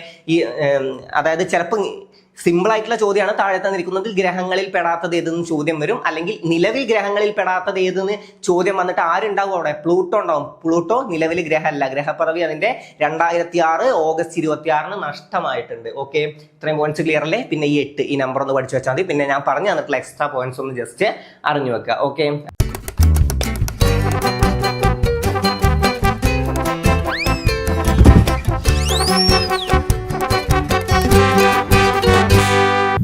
അപ്പൊ ഇന്ന് നമുക്ക് ഡിസ്കസ് ചെയ്യാനുള്ളത് ഭൂഖണ്ഡങ്ങളെ കുറിച്ചാണ്. ഭൂഖണ്ഡം എന്ന ഭാഗമാണ് നമ്മൾ ഇന്ന് ഡിസ്കസ് ചെയ്യുന്നത്. വരയ്ക്കാം വായിക്കാം എന്ന 5ാം ക്ലാസ്സിലെ ചാപ്റ്ററിൽ നിന്നാണ് നമ്മൾ പോയിന്റ്സ് എടുത്തിട്ടുള്ളത്. നമുക്ക് നോക്കാം. എത്രയാണ്? സമുദ്രങ്ങൾക്കിടയിലായി സ്ഥിതി ചെയ്യുന്ന വിശാലമായ കരഭാഗങ്ങളാണ് ഭൂഖണ്ഡങ്ങൾ. എത്ര ഭൂഖണ്ഡങ്ങളാണ് ഉള്ളത്? 7 ആണ് കേട്ടോ. എത്രയാണെന്നുള്ള എണ്ണം പഠിച്ചു വെക്കണം. എത്ര ഭൂഖണ്ഡങ്ങളാണ്? 7 ഭൂഖണ്ഡങ്ങളാണ് നമുക്കുള്ളത്. 7 ഭൂഖണ്ഡങ്ങളാണുള്ളത്. എത്ര മഹാസമുദ്രങ്ങളുണ്ട്? എത്ര സമുദ്രങ്ങളുണ്ട് എന്ന് ചോദിച്ചാൽ എത്രയാണ്? 5 ആണ്. ഇത് രണ്ടും ഒന്ന് അറിഞ്ഞു വെച്ചോ. എത്ര ഭൂഖണ്ഡങ്ങളാണുള്ളത്? 7 ഭൂഖണ്ഡങ്ങളാണ് ഉള്ളത്. 7 ഭൂഖണ്ഡങ്ങൾ. എന്താണ് ഭൂഖണ്ഡങ്ങൾ? സമുദ്രങ്ങൾക്കിടയിലായി സ്ഥിതി ചെയ്യുന്ന വിശാലമായ കരഭാഗങ്ങളാണ് ഭൂഖണ്ഡങ്ങൾ അഥവാ വൻകരകൾ എന്ന് അറിയപ്പെടുന്നത്. ഭൂഖണ്ഡങ്ങൾ അഥവാ വൻകരകൾ എന്താണ്? സമുദ്രങ്ങൾക്കിടയിലായി സ്ഥിതി ചെയ്യുന്ന വിശാലമായ കരഭാഗങ്ങൾ എന്തറിയപ്പെടുന്നു? ഭൂഖണ്ഡങ്ങൾ എന്ന പേരിൽ അറിയപ്പെടുന്നു. നമുക്ക് എത്ര ഭൂഖണ്ഡങ്ങളുണ്ട്? 7 എണ്ണമുണ്ട്. 7 ഭൂഖണ്ഡങ്ങളാണ് ഉള്ളത്. എത്ര ഭൂഖണ്ഡങ്ങളാണ്? 7 ഭൂഖണ്ഡങ്ങളാണ് ഉള്ളത്. എത്ര സമുദ്രങ്ങളാണെന്ന് ചോദ്യം വന്ന എത്ര ഉണ്ട്? 5 സമുദ്രങ്ങൾ 7 ഭൂഖണ്ഡങ്ങൾ. പറയ്, 5 സമുദ്രങ്ങൾ 7 ഭൂഖണ്ഡങ്ങൾ. 5 സമുദ്രങ്ങൾ 7 ഭൂഖണ്ഡങ്ങൾ. ഏതൊക്കെയാണ് 7 ഭൂഖണ്ഡങ്ങൾ? ഏഷ്യ അല്ലെ, ഏറ്റവും വലിയ ഭൂഖണ്ഡം. ഏറ്റവും വലിയ വൻകര ഏതെന്നൊക്കെ ചോദിച്ചത് ഏതാണ്? ഏഷ്യയാണ്. ഏറ്റവും വലിയ ഭൂഖണ്ഡം അഥവാ ഏറ്റവും വലിയ വൻകര ഏതാണ്? ഏഷ്യയാണ്. ഏഷ്യ, ആഫ്രിക്ക, വടക്കേ അമേരിക്ക, തെക്കേ അമേരിക്ക, അന്റാർട്ടിക്ക, യൂറോപ്പ്, ഓസ്ട്രേലിയ എന്നിവയാണ് 7 ഭൂഖണ്ഡങ്ങൾ. ഓക്കെ, ഏഷ്യ, ആഫ്രിക്ക, വടക്കേ അമേരിക്ക, തെക്കേ America, Antarctica, Europe, Australia. Okay, അറിഞ്ഞു വെക്കണേ. ഏതൊക്കെയാണ്? ഒരു വട്ടം കൂടെ. ഏഷ്യ, ആഫ്രിക്ക, വടക്കേ അമേരിക്ക, തെക്കേ അമേരിക്ക, അന്റാർട്ടിക്ക, യൂറോപ്പ്, ഓസ്ട്രേലിയ. അതിൽ നമ്മുടെ ഇന്ത്യ ഏതിലാണ് ഉൾപ്പെടുന്നത്? നമുക്കറിയാം അത് ഏഷ്യയിലാണ് അല്ലെ. ഏഷ്യയിലാണ് ഇന്ത്യ ഉൾപ്പെടുന്നത്. ഏറ്റവും വലിയ ഭൂഖണ്ഡം അല്ലെ, ഏറ്റവും വലിയ വൻകരയാണ് ഏത്? ഏഷ്യ. ഏഷ്യയാണ് ഏറ്റവും വലിയ വൻകര അഥവാ ഏറ്റവും വലിയ ഭൂഖണ്ഡമാണ് ഏഷ്യ. ഓക്കെ. വൈവിധ്യങ്ങളുടെ വൻകര എന്നറിയപ്പെടുന്നത് ഏതാണ്? വൈവിധ്യങ്ങളുടെ വൻകര എന്നും ഭൂമിയുടെ പതിപ്പ് എന്നൊക്കെ അറിയപ്പെടുന്നത് ഏതാണെന്ന് ചോദിച്ചാൽ ഏഷ്യയാണ് കേട്ടോ. ഏഷ്യയാണ് വൈവിധ്യങ്ങളുടെ. ഏഷ്യനെ പറ്റിയിട്ട് നമ്മൾ ഇമ്പോർട്ടന്റ് ആയിട്ട് അറിഞ്ഞിരിക്കണം. കാരണം നമ്മുടെ ഇന്ത്യ ഏഷ്യയിൽ ഉൾപ്പെടുന്നത് കൊണ്ട് തന്നെ നമുക്ക് കൂടുതൽ ഇമ്പോർട്ടൻസ് കൊടുത്ത് ഏത് പഠിക്കാനുണ്ടാവും? ഏഷ്യ പഠിക്കാനുണ്ടാവും. അതിൽ കുറച്ച് പോയിന്റ്സ് ഞാൻ ഇപ്പൊ പറഞ്ഞുതരാം. ഏഷ്യനെ പറ്റി ഡീറ്റെയിൽ ആയിട്ട് നമുക്ക് പഠിക്കാം. പക്ഷെ ഇപ്പൊ നമ്മൾ ഈ കുറച്ച് പോയിന്റ്സ് ഈ പടത്തിൽ ഞാൻ കുറച്ച് ഇമ്പോർട്ടന്റ് ആയിട്ടുള്ള പോയിന്റ്സ് മാത്രം ഞാൻ നിങ്ങൾക്ക് പറഞ്ഞുതരാം. പഠിച്ചിട്ട് പോവാം. ഓക്കെ. അപ്പോ ഇന്ത്യ ഉൾപ്പെടുന്ന ഭൂഖണ്ഡം, ഇന്ത്യ ഏത് ഭൂഖണ്ഡത്തിലാണ് ഉൾപ്പെടുന്നത്? ഇന്ത്യ ഏത് വൻകരയിലാണ് ഉൾപ്പെടുന്നത്? ഏഷ്യയിലാണ് കേട്ടോ. ഏഷ്യയിലാണ് ഇന്ത്യ ഉൾപ്പെടുന്നത്. ഏഷ്യ. ഏഷ്യയാണ് ഏറ്റവും വലിയ വൻകര അല്ലെ. ഏറ്റവും വലിയ ഭൂഖണ്ഡം ഏതാന്ന് ചോദിച്ചാൽ ഏതാണ്? ഏഷ്യയാണ്. ഏറ്റവും വലിയ ഭൂഖണ്ഡമാണ് ഏഷ്യ. ഏറ്റവും വലിയ ഭൂഖണ്ഡം ഏതാണ്? ഏഷ്യയാണ്. എന്താണ് ഏഷ്യ അറിയപ്പെടുന്നത്? വൈവിധ്യങ്ങളുടെ വൻകര എന്നറിയപ്പെടുന്നതും ഭൂമിയുടെ പതിപ്പ് അല്ലെ, ഭൂമിയുടെ പതിപ്പ് എന്നറിയപ്പെടുന്നത് ഏത് എന്നൊക്കെ ചോദിച്ചാൽ ഏതാണ്? അത് ഏഷ്യയാണ്. പിന്നെ ഏറ്റവും കൂടുതൽ ജനസംഖ്യ കൂടിയ ഭൂഖണ്ഡമാണ് ഏത്? ഏഷ്യ. അതായത് ഭൂമിയിലുള്ള ജനസംഖ്യ, ഭൂമിയിൽ 100% ഉണ്ടെങ്കിൽ അതിൽ 100% ഉണ്ടാവുമല്ലോ, എന്തും 100% ഉണ്ടാവും. ഓക്കെ. അതിൽ 60% എവിടെയാണ്?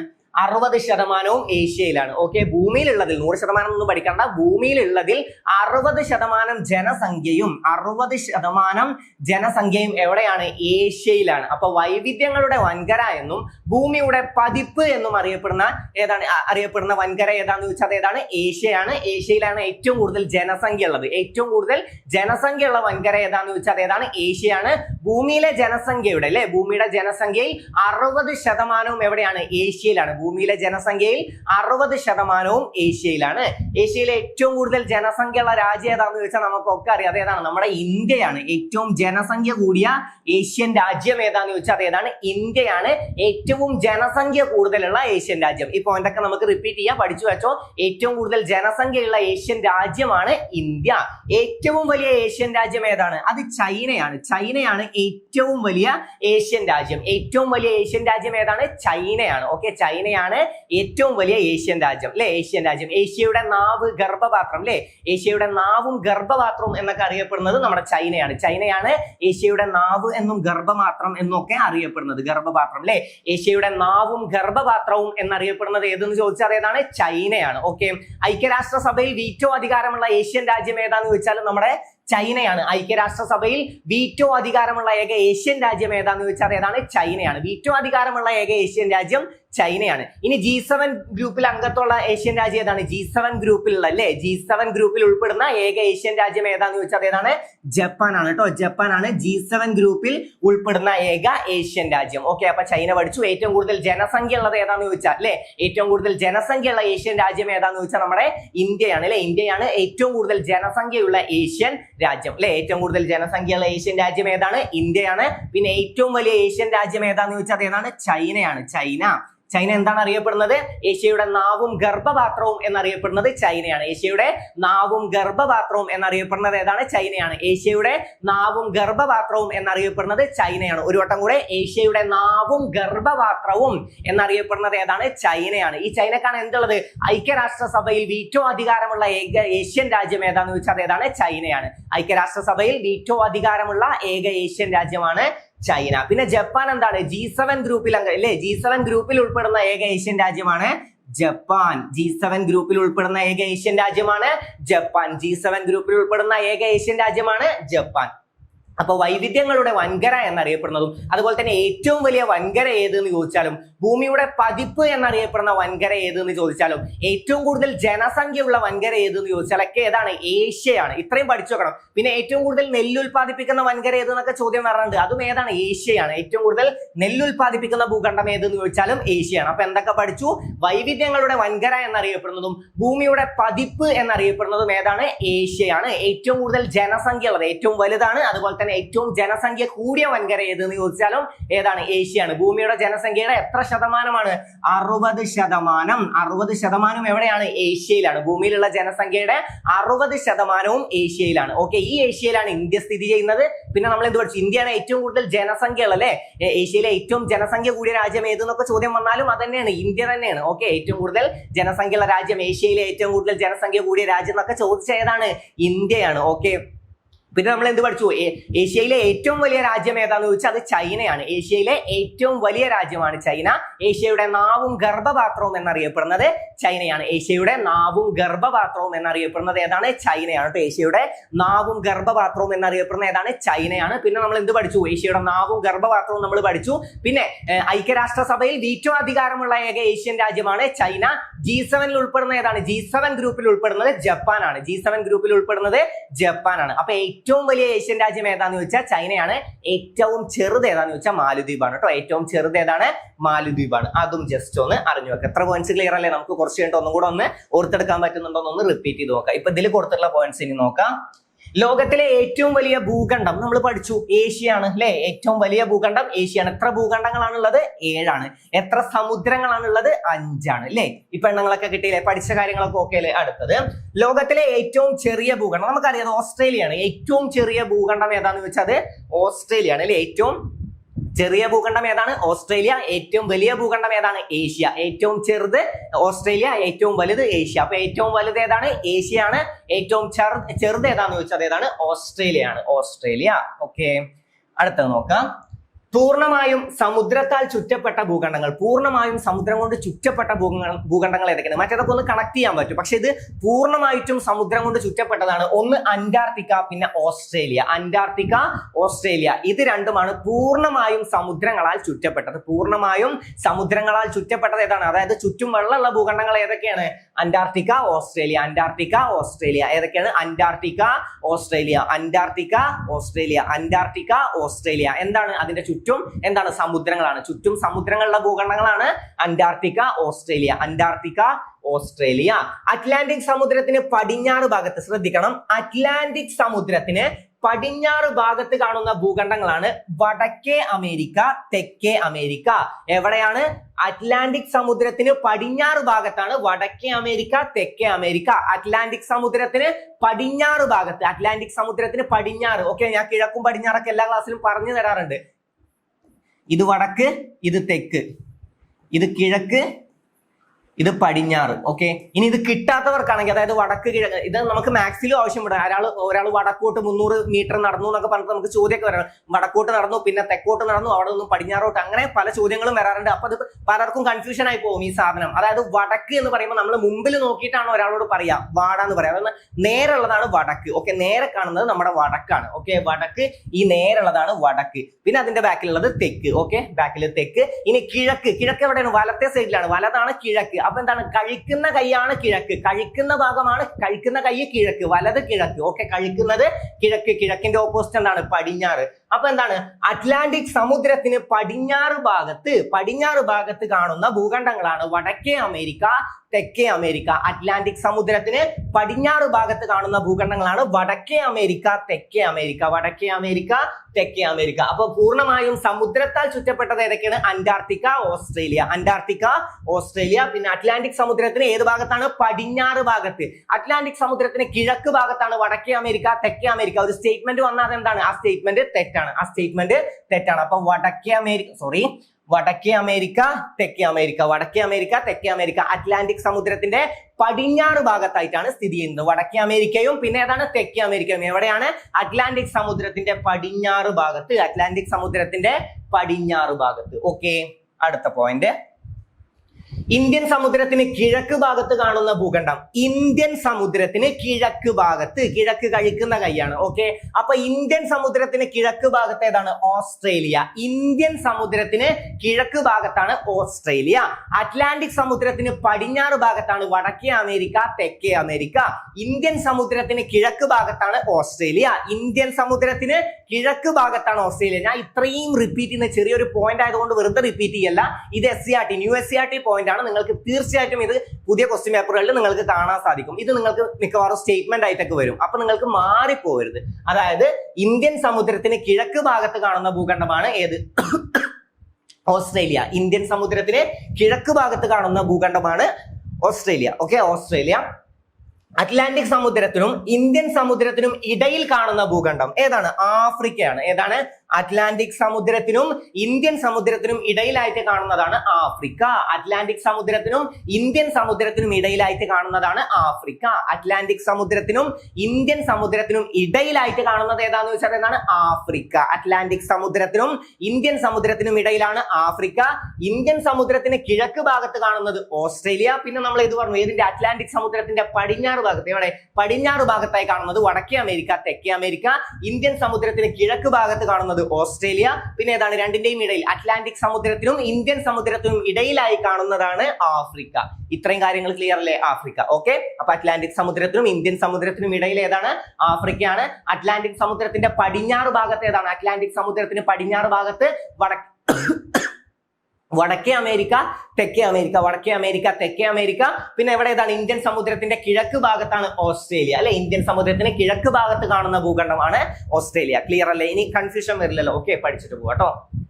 ഓക്കെ, അപ്പൊ എത്ര പോയിന്റ്സ് ആണ് ഇവിടെ ഉള്ളത്? അതിൽ നമ്മൾ ഏഷ്യനെ പറ്റിയിട്ട് മാത്രം കുറച്ചധികം പറഞ്ഞു അല്ലെ? ഏഷ്യനെ പറ്റി ഒരു പോയിന്റ് ജസ്റ്റ് ഇവിടെ കൊടുത്തിട്ടുണ്ട്. അപ്പൊ അതുമായിട്ട് കണക്ട് ചെയ്തിട്ട് എന്തായാലും യൂണിവേഴ്സിറ്റി തന്നെ ചോദ്യങ്ങൾ വരും. ഏഷ്യയാണ് ഏറ്റവും വലിയ ഭൂഖണ്ഡം ഏതാണ്? ഏഷ്യയാണ്. വൈവിധ്യങ്ങളുടെ വൻകര എന്നറിയപ്പെടുന്നത് ഏഷ്യയാണ്. ഭൂമിയുടെ പതിപ്പ് എന്നറിയപ്പെടുന്നത് ഏഷ്യയാണ്. ഏഷ്യയിലെ ഏറ്റവും വലിയ രാജ്യം ഏതാന്ന് ചോദിച്ചാൽ ഏതാണ്? ചൈനയാണ്. ഏഷ്യയിലെ ഏറ്റവും കൂടുതൽ ജനസംഖ്യയുള്ള രാജ്യം ഏതാന്ന് ചോദിച്ചാൽ അത് ഇന്ത്യയാണ് അല്ലെ? ഏറ്റവും കൂടുതൽ ജനസംഖ്യ ഉള്ളത് ഇന്ത്യയിലാണ്. ഏറ്റവും കൂടുതൽ ജനസംഖ്യയുള്ള വൻകര ഏതാന്ന് ചോദിച്ചാലും ഏഷ്യയാണ് അല്ലെ? വൻകര ഏതാണ്? ഏഷ്യയാണ്. ഭൂമിയുടെ ജനസംഖ്യയുടെ 60% അല്ലെ? 60% എവിടെയാണ്? ഏഷ്യയിലാണ് അല്ലെ? ഭൂമിയിലെ ജനസംഖ്യയുടെ 60% ഏഷ്യയിലാണ്. ഓക്കെ, പിന്നെ നമുക്ക് യൂറോപ്പും ജസ്റ്റ് ഒന്ന് അറിഞ്ഞു നോക്കാം. ഏറ്റവും കൂടുതൽ വികസിത രാജ്യങ്ങളുള്ളത് യൂറോപ്പിലാണ് കേട്ടോ. ജസ്റ്റ് ഒന്ന് അറിഞ്ഞു വെച്ചാൽ മതി. ഏറ്റവും കൂടുതൽ വികസിത രാജ്യങ്ങൾ അല്ലെ? ഏറ്റവും കൂടുതൽ വികസിക്കുന്ന രാജ്യങ്ങൾ, ഏറ്റവും കൂടുതൽ വികസിത രാജ്യങ്ങളുള്ള വൻകര ഏതാന്ന് ചോദിച്ചാൽ അത് യൂറോപ്പാണ്. ഓക്കെ, പിന്നെ ഏഷ്യയിൽ, അതായത് ഐക്യരാഷ്ട്രസഭയിൽ വീറ്റോ അധികാരമുള്ള ഏക ഏഷ്യൻ രാജ്യം ഏതാന്ന് വെച്ചാൽ നമ്മൾ പഠിച്ചിട്ടുണ്ട്. അത് ചൈനയാണ് അല്ലെ? ചൈനയാണ്. പിന്നെ G7 അംഗത്തുള്ള, അതായത് G7 ഗ്രൂപ്പിൽ ഉൾപ്പെടുന്നത് ഏതാണ്? ജപ്പാനാണ്. G7 ഗ്രൂപ്പിൽ ഉൾപ്പെടുന്നത് ജപ്പാനാണ്. ഓക്കെ, പിന്നെ ഏഷ്യയുടെ നാവ് ഗർഭപാത്രം എന്നൊക്കെ അറിയാം. ഏഷ്യയുടെ നാവും ഗർഭപാത്രവും എന്നറിയപ്പെടുന്ന ഏതാണ്? ഏഷ്യയുടെ നാവും ഗർഭപാത്രവും എന്നറിയപ്പെടുന്നത് ചൈനയാണ്. ഏറ്റവും കൂടുതൽ നെല്ല് ഉൽപ്പാദിപ്പിക്കുന്ന വൻകര ഏതാന്ന് ചോദിച്ചാലും ഏഷ്യയാണ്. ഇത്രയും കാര്യങ്ങളൊക്കെ ജസ്റ്റ് ഒന്ന് അറിഞ്ഞു വെക്കുക. ഓക്കെ, ഇപ്പൊ പഠിച്ച കാര്യങ്ങളൊക്കെ ക്ലിയർ ആയി. ഏതിന്റെ വടക്ക്, തെക്ക്, പടിഞ്ഞാറൊക്കെ ക്ലിയർ ആയില്ലേ? ഓക്കെ, അതായത് അറ്റ്ലാന്റിക് സമുദ്രത്തിന്റെ പടിഞ്ഞാറ് ഭാഗത്തില്ലേ? അറ്റ്ലാന്റിക് സമുദ്രത്തിന്റെ പടിഞ്ഞാറ് ഭാഗത്തായിട്ടാണ് വടക്കേ അമേരിക്ക, തെക്കേ അമേരിക്ക. ഇന്ത്യൻ സമുദ്രത്തിന് കിഴക്ക് ഭാഗത്തായിട്ടാണ് ഏത്? ഓസ്ട്രേലിയ അല്ലെ? നമ്മൾ പഠിച്ചു ഇന്ത്യൻ സമുദ്രത്തിന് കിഴക്ക് ഭാഗത്തായിട്ടാണ്, ഇന്ത്യൻ സമുദ്രത്തിന് കിഴക്ക് ഭാഗത്ത് കാണുന്നതാണ് ഓസ്ട്രേലിയ. പിന്നെ രണ്ടിന്റെയും ഇടയിലായിട്ട് കാണുന്നതാണ് ആഫ്രിക്ക. അതുവരെ നമുക്ക് ക്ലിയർ ആണ്. ഇതിൽ ഇത്രയും പോയിന്റ്സ്, എന്തായാലും കുറച്ച് പോയിന്റ്സേ ഉള്ളൂ. ഉള്ള പോയിന്റ്സ് എന്തായാലും പെർഫെക്റ്റ് ആക്കി തന്നെ പഠിച്ചു വെക്കുക. നിങ്ങൾക്ക് സ്റ്റേറ്റ്മെന്റ് ആയിട്ടും തിരിച്ചു മറിച്ചൊക്കെ ചോദ്യങ്ങൾ വരും. അപ്പൊ നന്നായിട്ട് ഇന്നത്തെ ക്ലാസ് നിങ്ങൾക്ക് മനസ്സിലാക്കാൻ സാധിച്ചു എന്ന് വിശ്വസിക്കുന്നു. ഏഷ്യനെ പറ്റി പറഞ്ഞിട്ടുള്ള പോയിന്റ്സ് ഒക്കെ പഠിച്ചിട്ട് പോകാൻ പറ്റുന്ന അത്രയും നമ്മൾ റിപ്പീറ്റ് ചെയ്തിട്ടുണ്ട്. ഇപ്പൊ നിങ്ങളുടെ ഓർമ്മയിൽ തന്നെ സാധനം ഉണ്ടാവും. അപ്പൊ ഇനി ക്വസ്റ്റ്യൻ കാണുമ്പോൾ നോക്കി കണ്ടൊക്കെ ആൻസർ ചെയ്യുക. നന്നായിട്ടൊന്ന് നിങ്ങൾക്ക് പറ്റുമ്പോഴൊക്കെ നിങ്ങളും ഒന്ന് നല്ല രീതിയിൽ മനസ്സിലാണെങ്കിലും ഒന്ന് റിവിഷൻ ചെയ്യുക. ഓക്കെ,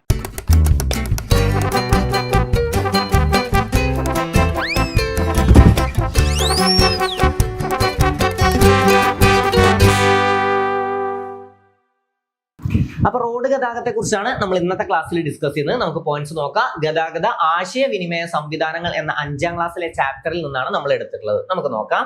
ആദ്യം മക് ആദം റോഡുകൾ. എന്താണ് മക് ആദം റോഡുകൾ? 1820 വർഷം ശ്രദ്ധിക്കണേ. 1820 സ്കോട്ടിഷ് എഞ്ചിനീയർ ആയ, ഇതൊക്കെ സ്റ്റേറ്റ്മെന്റ് ആയിട്ട് എങ്ങനെയെങ്കിലൊക്കെ വരാൻ ചാൻസ് ഉണ്ട്. അപ്പൊ ഇതൊക്കെ ഒന്ന് മനസ്സിലാക്കി പഠിച്ചു വെക്കുക.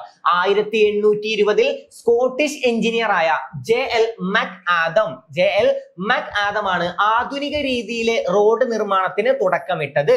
കരിങ്കൽ കഷ്ണങ്ങൾ നിരത്തി റോഡ് മെഷീനുകൾ ഉപയോഗിച്ച് നിർമ്മിക്കുന്ന ഇത്തരം റോഡുകൾ മക് ആദം റോഡുകൾ എന്നറിയപ്പെടുന്നു. ഓക്കെ, അപ്പൊ എപ്പോഴാണ് നിർമ്മിച്ചു തുടങ്ങിയത്? 1820 സ്കോട്ടിഷ് എഞ്ചിനീയർ ആയ JL മക് ആദം. ഓക്കെ, മക്ക എന്നല്ല മക് ആദം ആണ് കേട്ടോ. മക് ആദം.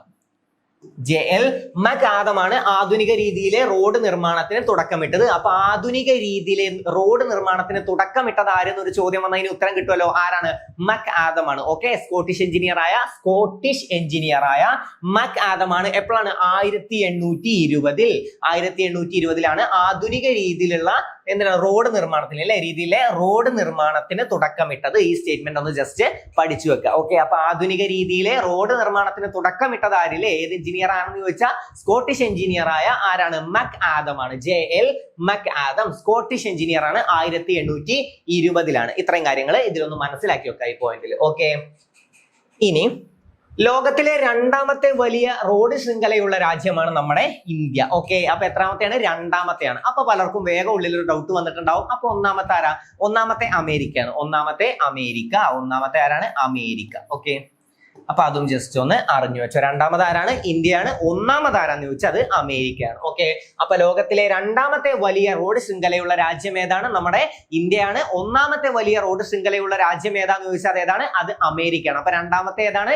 ഇന്ത്യയാണ്. ഒന്നാമത്തെ ഏതാണ്? അമേരിക്ക. ഒന്ന് അമേരിക്ക, രണ്ട് ഇന്ത്യ. ഏറ്റവും വലിയ റോഡ് ശൃംഖലയുള്ള ഒന്നാമത്തെ രാജ്യം അമേരിക്ക, രണ്ടാമത്തെ രാജ്യം ഇന്ത്യ. ഓക്കെ, ഇന്ത്യയിലെ റോഡുകളെ പ്രധാനമായും 4ആയി തിരിക്കാം. ഏതൊക്കെയാണ്? ദേശീയപാതകൾ, സംസ്ഥാന പാതകൾ, എക്സ്പ്രസ് ഹൈവേകൾ, ഗ്രാമീണ പാതകൾ. ഇത്രയും കാര്യം ജസ്റ്റ് ഒന്ന് അറിഞ്ഞു വെക്കുക. ഏതൊക്കെയാണ് നമ്മുടെ നാലായി തിരിക്കാൻ പറ്റിയ പാതകൾ അല്ലേ? നമ്മുടെ ഇന്ത്യയിലെ റോഡുകളെ പ്രധാനമായിട്ടും 4ആയിട്ടാണ് തിരിക്കുന്നത്. അത് ഏതൊക്കെയാണെന്ന് നമുക്കറിയാം. ഒന്ന് ദേശീയ പാതകളാണ് അല്ലെ? ദേശീയ പാതകളുണ്ട്, സംസ്ഥാന പാതകളുണ്ട്, എക്സ്പ്രസ് ഹൈവേകളുണ്ട്, പിന്നെ ഗ്രാമീണ പാതകളുണ്ട്. ഏറ്റവും കൂടുതൽ ഉള്ളത് ഏതാണെന്നൊക്കെ ചോദിച്ചാൽ ഏതാണ്? നമുക്കൊക്കെ അറിയാം, അത് ഗ്രാമീണ പാതകളാണ് അല്ലെ? ഇന്ത്യയിൽ ഏറ്റവും കൂടുതൽ ഉള്ളത് ഗ്രാമീണ പാതകളാണ്. ഓക്കെ, ഇനി ദേശീയ പാതകൾ. രാജ്യത്തിന്റെ വിവിധ സംസ്ഥാന തലസ്ഥാനങ്ങളെയും പ്രധാന ഭാഗങ്ങളെയും സ്ഥലങ്ങളെയും ബന്ധിപ്പിക്കുന്ന ദേശീയ പാതകൾക്ക് ദേശീയ പ്രാധാന്യമുണ്ട്. ഓക്കെ, അപ്പൊ എന്തിനൊക്കെയാണ് ബന്ധിപ്പിക്കുന്നതാണ് ഇവിടെ കൊടുത്തിട്ടുള്ളത്. ഓക്കെ, രാജ്യത്തിന്റെ വിവിധ സംസ്ഥാന തലസ്ഥാനങ്ങളെയും പ്രധാന ഭാഗങ്ങളെയും സ്ഥലങ്ങളെയും തമ്മിൽ ബന്ധിപ്പിക്കുന്നതാണ് എന്ത്? ദേശീയ പാതകൾ. ജസ്റ്റ് അങ്ങനെ ഒന്ന് അറിഞ്ഞു വെച്ചാൽ മതി. ഇമ്പോർട്ടന്റ് ആയിട്ടുള്ള ഞാൻ പിന്നെയും പറഞ്ഞു തരാം. ഇത് ഇങ്ങനെ അറിഞ്ഞു വെച്ചാൽ മതി. അതായത് രണ്ടാമത്തെ വലിയ റോഡ് ശൃംഖലയുള്ള രാജ്യം, അതൊരു ഇമ്പോർട്ടന്റ് പോയിന്റ് ആണ്. ഏതാണ്? ഇന്ത്യയാണ്. പിന്നെ മക്ആദം റോഡുകൾ എപ്പോഴാണ്? 1820 അദ്ദേഹം സ്കോട്ടിഷ് എഞ്ചിനീയർ ആണ് അല്ലെ? മക്ആദം. അപ്പൊ എന്താണ് മക്ആദം റോഡുകൾ എന്ന് ഒന്ന് അറിഞ്ഞു വെക്കുക. ദേശീയപാതകളിൽ ചിലത് ഇന്ത്യയെ ബംഗ്ലാദേശ്, നേപ്പാൾ, മ്യാൻമർ മുതലായ അയൽ രാജ്യങ്ങളുമായി ബന്ധിപ്പിക്കുന്നു. ഇതും ജസ്റ്റ് സ്റ്റേറ്റ്മെന്റ് ആണ്. ദേശീയപാതകളുടെ പരിപാലനം കേന്ദ്ര സർക്കാരിന്റെ, ഇത് ഇമ്പോർട്ടന്റ് ആണ്. ഓക്കെ, ദേശീയപാതകളുടെ പരിപാലനം കേന്ദ്ര സർക്കാരിന്റെ ചുമതലയാണ്. അപ്പൊ സംസ്ഥാന പാതകളുടെ ആണെങ്കിലോ അത് സംസ്ഥാന സർക്കാരിന്റെയാണ്. അപ്പൊ അങ്ങനെ പഠിച്ചു വെക്കുക. ഓക്കെ, ദേശീയപാതകളുടെ പരിപാലനം ആരുടെ ചുമതലയാണ്? കേന്ദ്ര സർക്കാരിന്റെ ചുമതലയാണ്. ദേശീയപാതകളുടെ പരിപാലനം കേന്ദ്ര സർക്കാരിന്റെ ചുമതലയാണ്. ദേശീയപാതകളുടെ പരിപാലനം കേന്ദ്ര സർക്കാരിന്റെ ചുമതലയാണ്. അത്ര പഠിച്ചല്ലോ. അപ്പൊ ദേശീയപാതകളിൽ ചിലത് ഇന്ത്യയെ ബംഗ്ലാദേശ്, നേപ്പാൾ, മ്യാൻമർ മുതലായ അയൽ രാജ്യങ്ങളുമായി ബന്ധിപ്പിക്കുന്നു. ദേശീയപാതകളുടെ പരിപാലനം ആർക്കാണുള്ളത്? അത് കേന്ദ്ര ഗവൺമെന്റാണ്, കേന്ദ്ര സർക്കാരിനാണ്. കേന്ദ്ര ഗവൺമെന്റിനാണ് ദേശീയപാതകളുടെ പരിപാലന ചുമതല ഉള്ളത്. ഇനി സംസ്ഥാന പാതകൾ.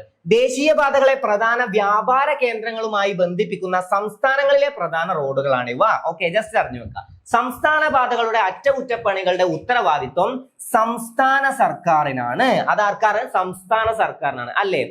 സംസ്ഥാന റോഡുകളുടെ, അതായത് സംസ്ഥാന പാതകളുടെ അറ്റകുറ്റപ്പണികളുടെ, സംസ്ഥാന പാതകളുടെ ചുമതല ആർക്കാണ് പോവുക?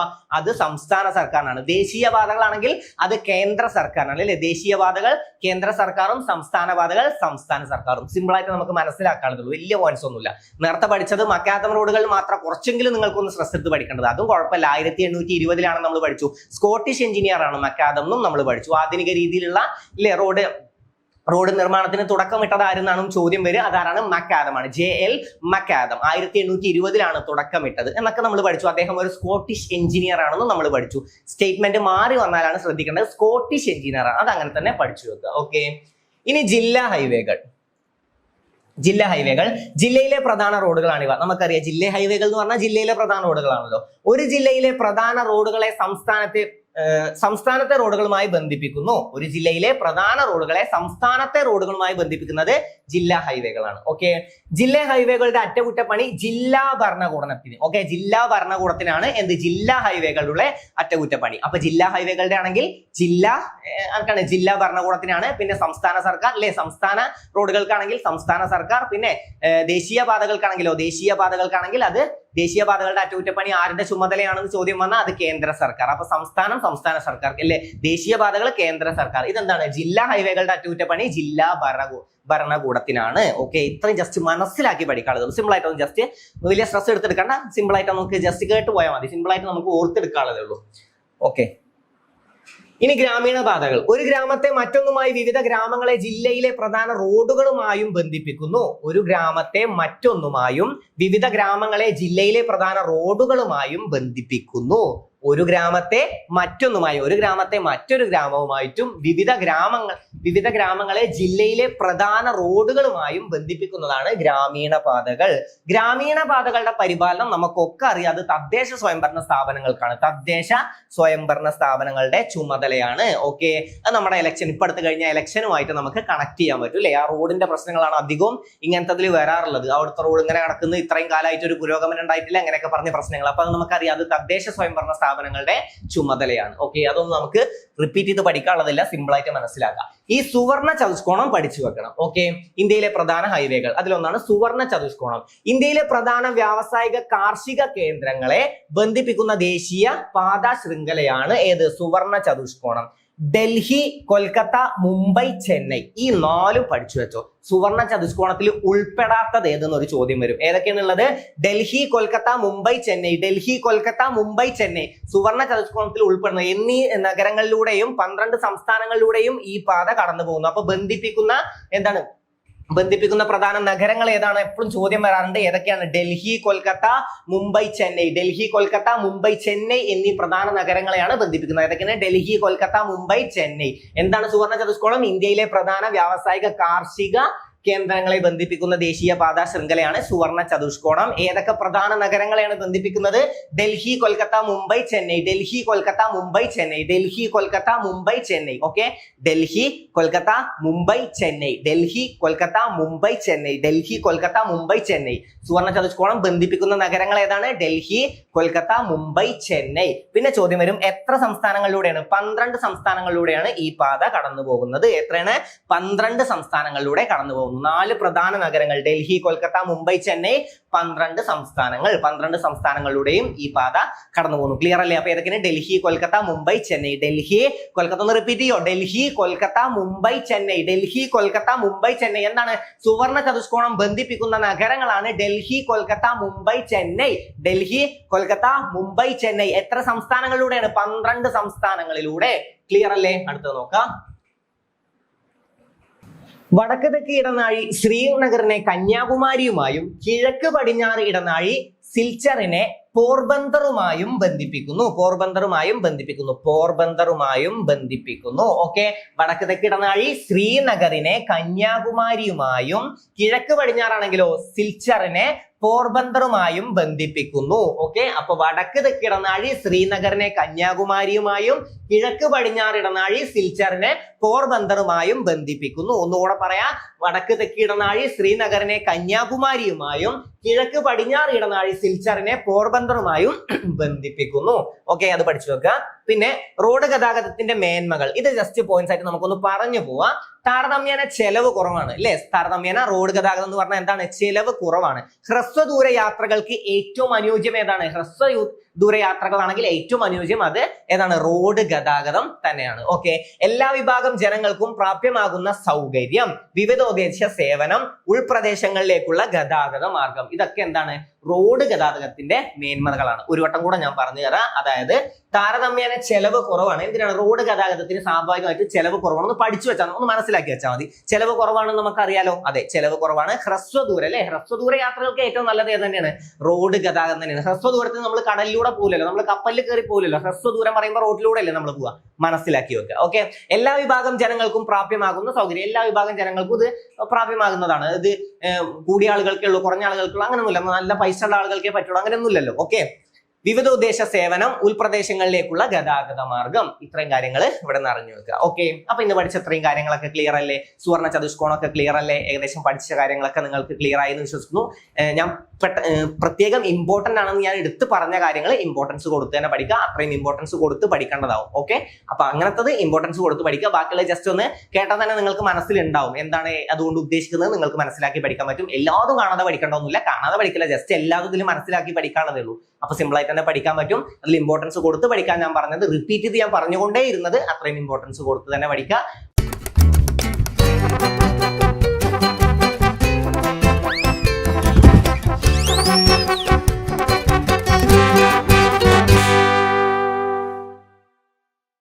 അപ്പൊ ഇന്ന് നമുക്ക് ഡിസ്കസ് ചെയ്യാനുള്ളത് ജലഗതാഗതം എന്ന ടോപ്പിക്കാണ്. നോക്കാം. ഗതാഗത ആശയവിനിമയ സംവിധാനങ്ങൾ എന്ന 5ാം ക്ലാസ്സിലെ പാഠത്തിൽ നിന്നാണ് നമ്മൾ പോയിന്റ്സ് എടുത്തിട്ടുള്ളത്. നമുക്ക് നോക്കാം. സിന്ധു നദീതട സംസ്കാര കേന്ദ്രമായ ഗുജറാത്തിലെ ലോത്തലിൽ. ഓക്കെ, ഇതിൽ എന്ത് പോയിന്റ് ആണ് പഠിക്കേണ്ടതെന്ന് ഞാൻ പറഞ്ഞുതരാം. സിന്ധു നദീതട സംസ്കാര കേന്ദ്രമായ ഗുജറാത്തിലെ എവിടെയാണ്? ലോത്തലിൽ. ഇത് പഠിച്ചു വെച്ചോ. ലോത്തലിൽ കപ്പൽ നിർമ്മാണ കേന്ദ്രത്തിന്റെ അവശിഷ്ടങ്ങൾ കണ്ടെത്തിയിട്ടുണ്ട്. അപ്പൊ എവിടെയാണ് കണ്ടെത്തിയെന്നൊക്കെ ചോദ്യം വരും. എവിടെയാണ്? ഗുജറാത്തിലെ ലോത്തലിലാണ്. ഗുജറാത്തിലെ ലോത്തലിൽ. എവിടെയാണ്? ലോത്തലിൽ. സിന്ധു നദീതട സംസ്കാരത്തിന്റെ കേന്ദ്രമായ ഗുജറാത്തിലെ ലോത്തലിൽ കപ്പൽ നിർമ്മാണ കേന്ദ്രത്തിന്റെ അവശിഷ്ടങ്ങൾ കണ്ടെത്തിയിട്ടുണ്ട്. ഓക്കെ, ജസ്റ്റ് ആ സ്റ്റേറ്റ്മെന്റ് ഒന്ന് പഠിച്ചു വെക്കുക.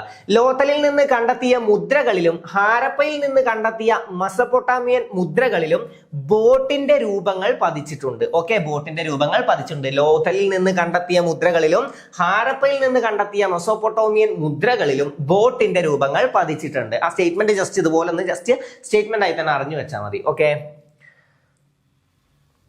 അടുത്തത്. മെസൊപ്പൊട്ടോമിയൻ ജനത വ്യാപാര രംഗത്ത് കപ്പലുകൾ പോലെയുള്ള ജലയാനങ്ങൾ ഉപയോഗിച്ചിരുന്നു. ഓക്കെ, മെസൊപ്പൊട്ടോമിയൻ ജനത ചിലപ്പോൾ സ്റ്റേറ്റ്മെന്റ് ആയിട്ട് വരും കേട്ടോ. മെസൊപ്പൊട്ടോമിയൻ ജനത വ്യാപാര രംഗത്ത് കപ്പലുകൾ പോലെയുള്ള ജലയാനങ്ങൾ ഉപയോഗിച്ചിരുന്നു. അല്ലെ? തുഴകളാലും നീളൻ കമ്പുകളാലും മുന്നോട്ട് നീക്കിക്കൊണ്ടുപോകുന്ന വിവിധ വലുപ്പത്തിലുള്ള ജലയാനങ്ങൾ ഇവർ നിർമ്മിച്ചിരുന്നു. ഓക്കെ, പിന്നെ എന്താണ്? തുഴകളാലും നീളൻ കമ്പുകളാലും മുന്നോട്ട് നീക്കിക്കൊണ്ട്, അല്ലേ? ഏതൊക്കെയാണെന്ന് മനസ്സിലായോ? അതായത് കമ്പ് കുത്തിയിട്ട് ഇങ്ങനെ പോകുന്നൊക്കെയല്ലേ? അപ്പൊ അതൊക്കെയാണ് ഉദ്ദേശിക്കുന്നത്.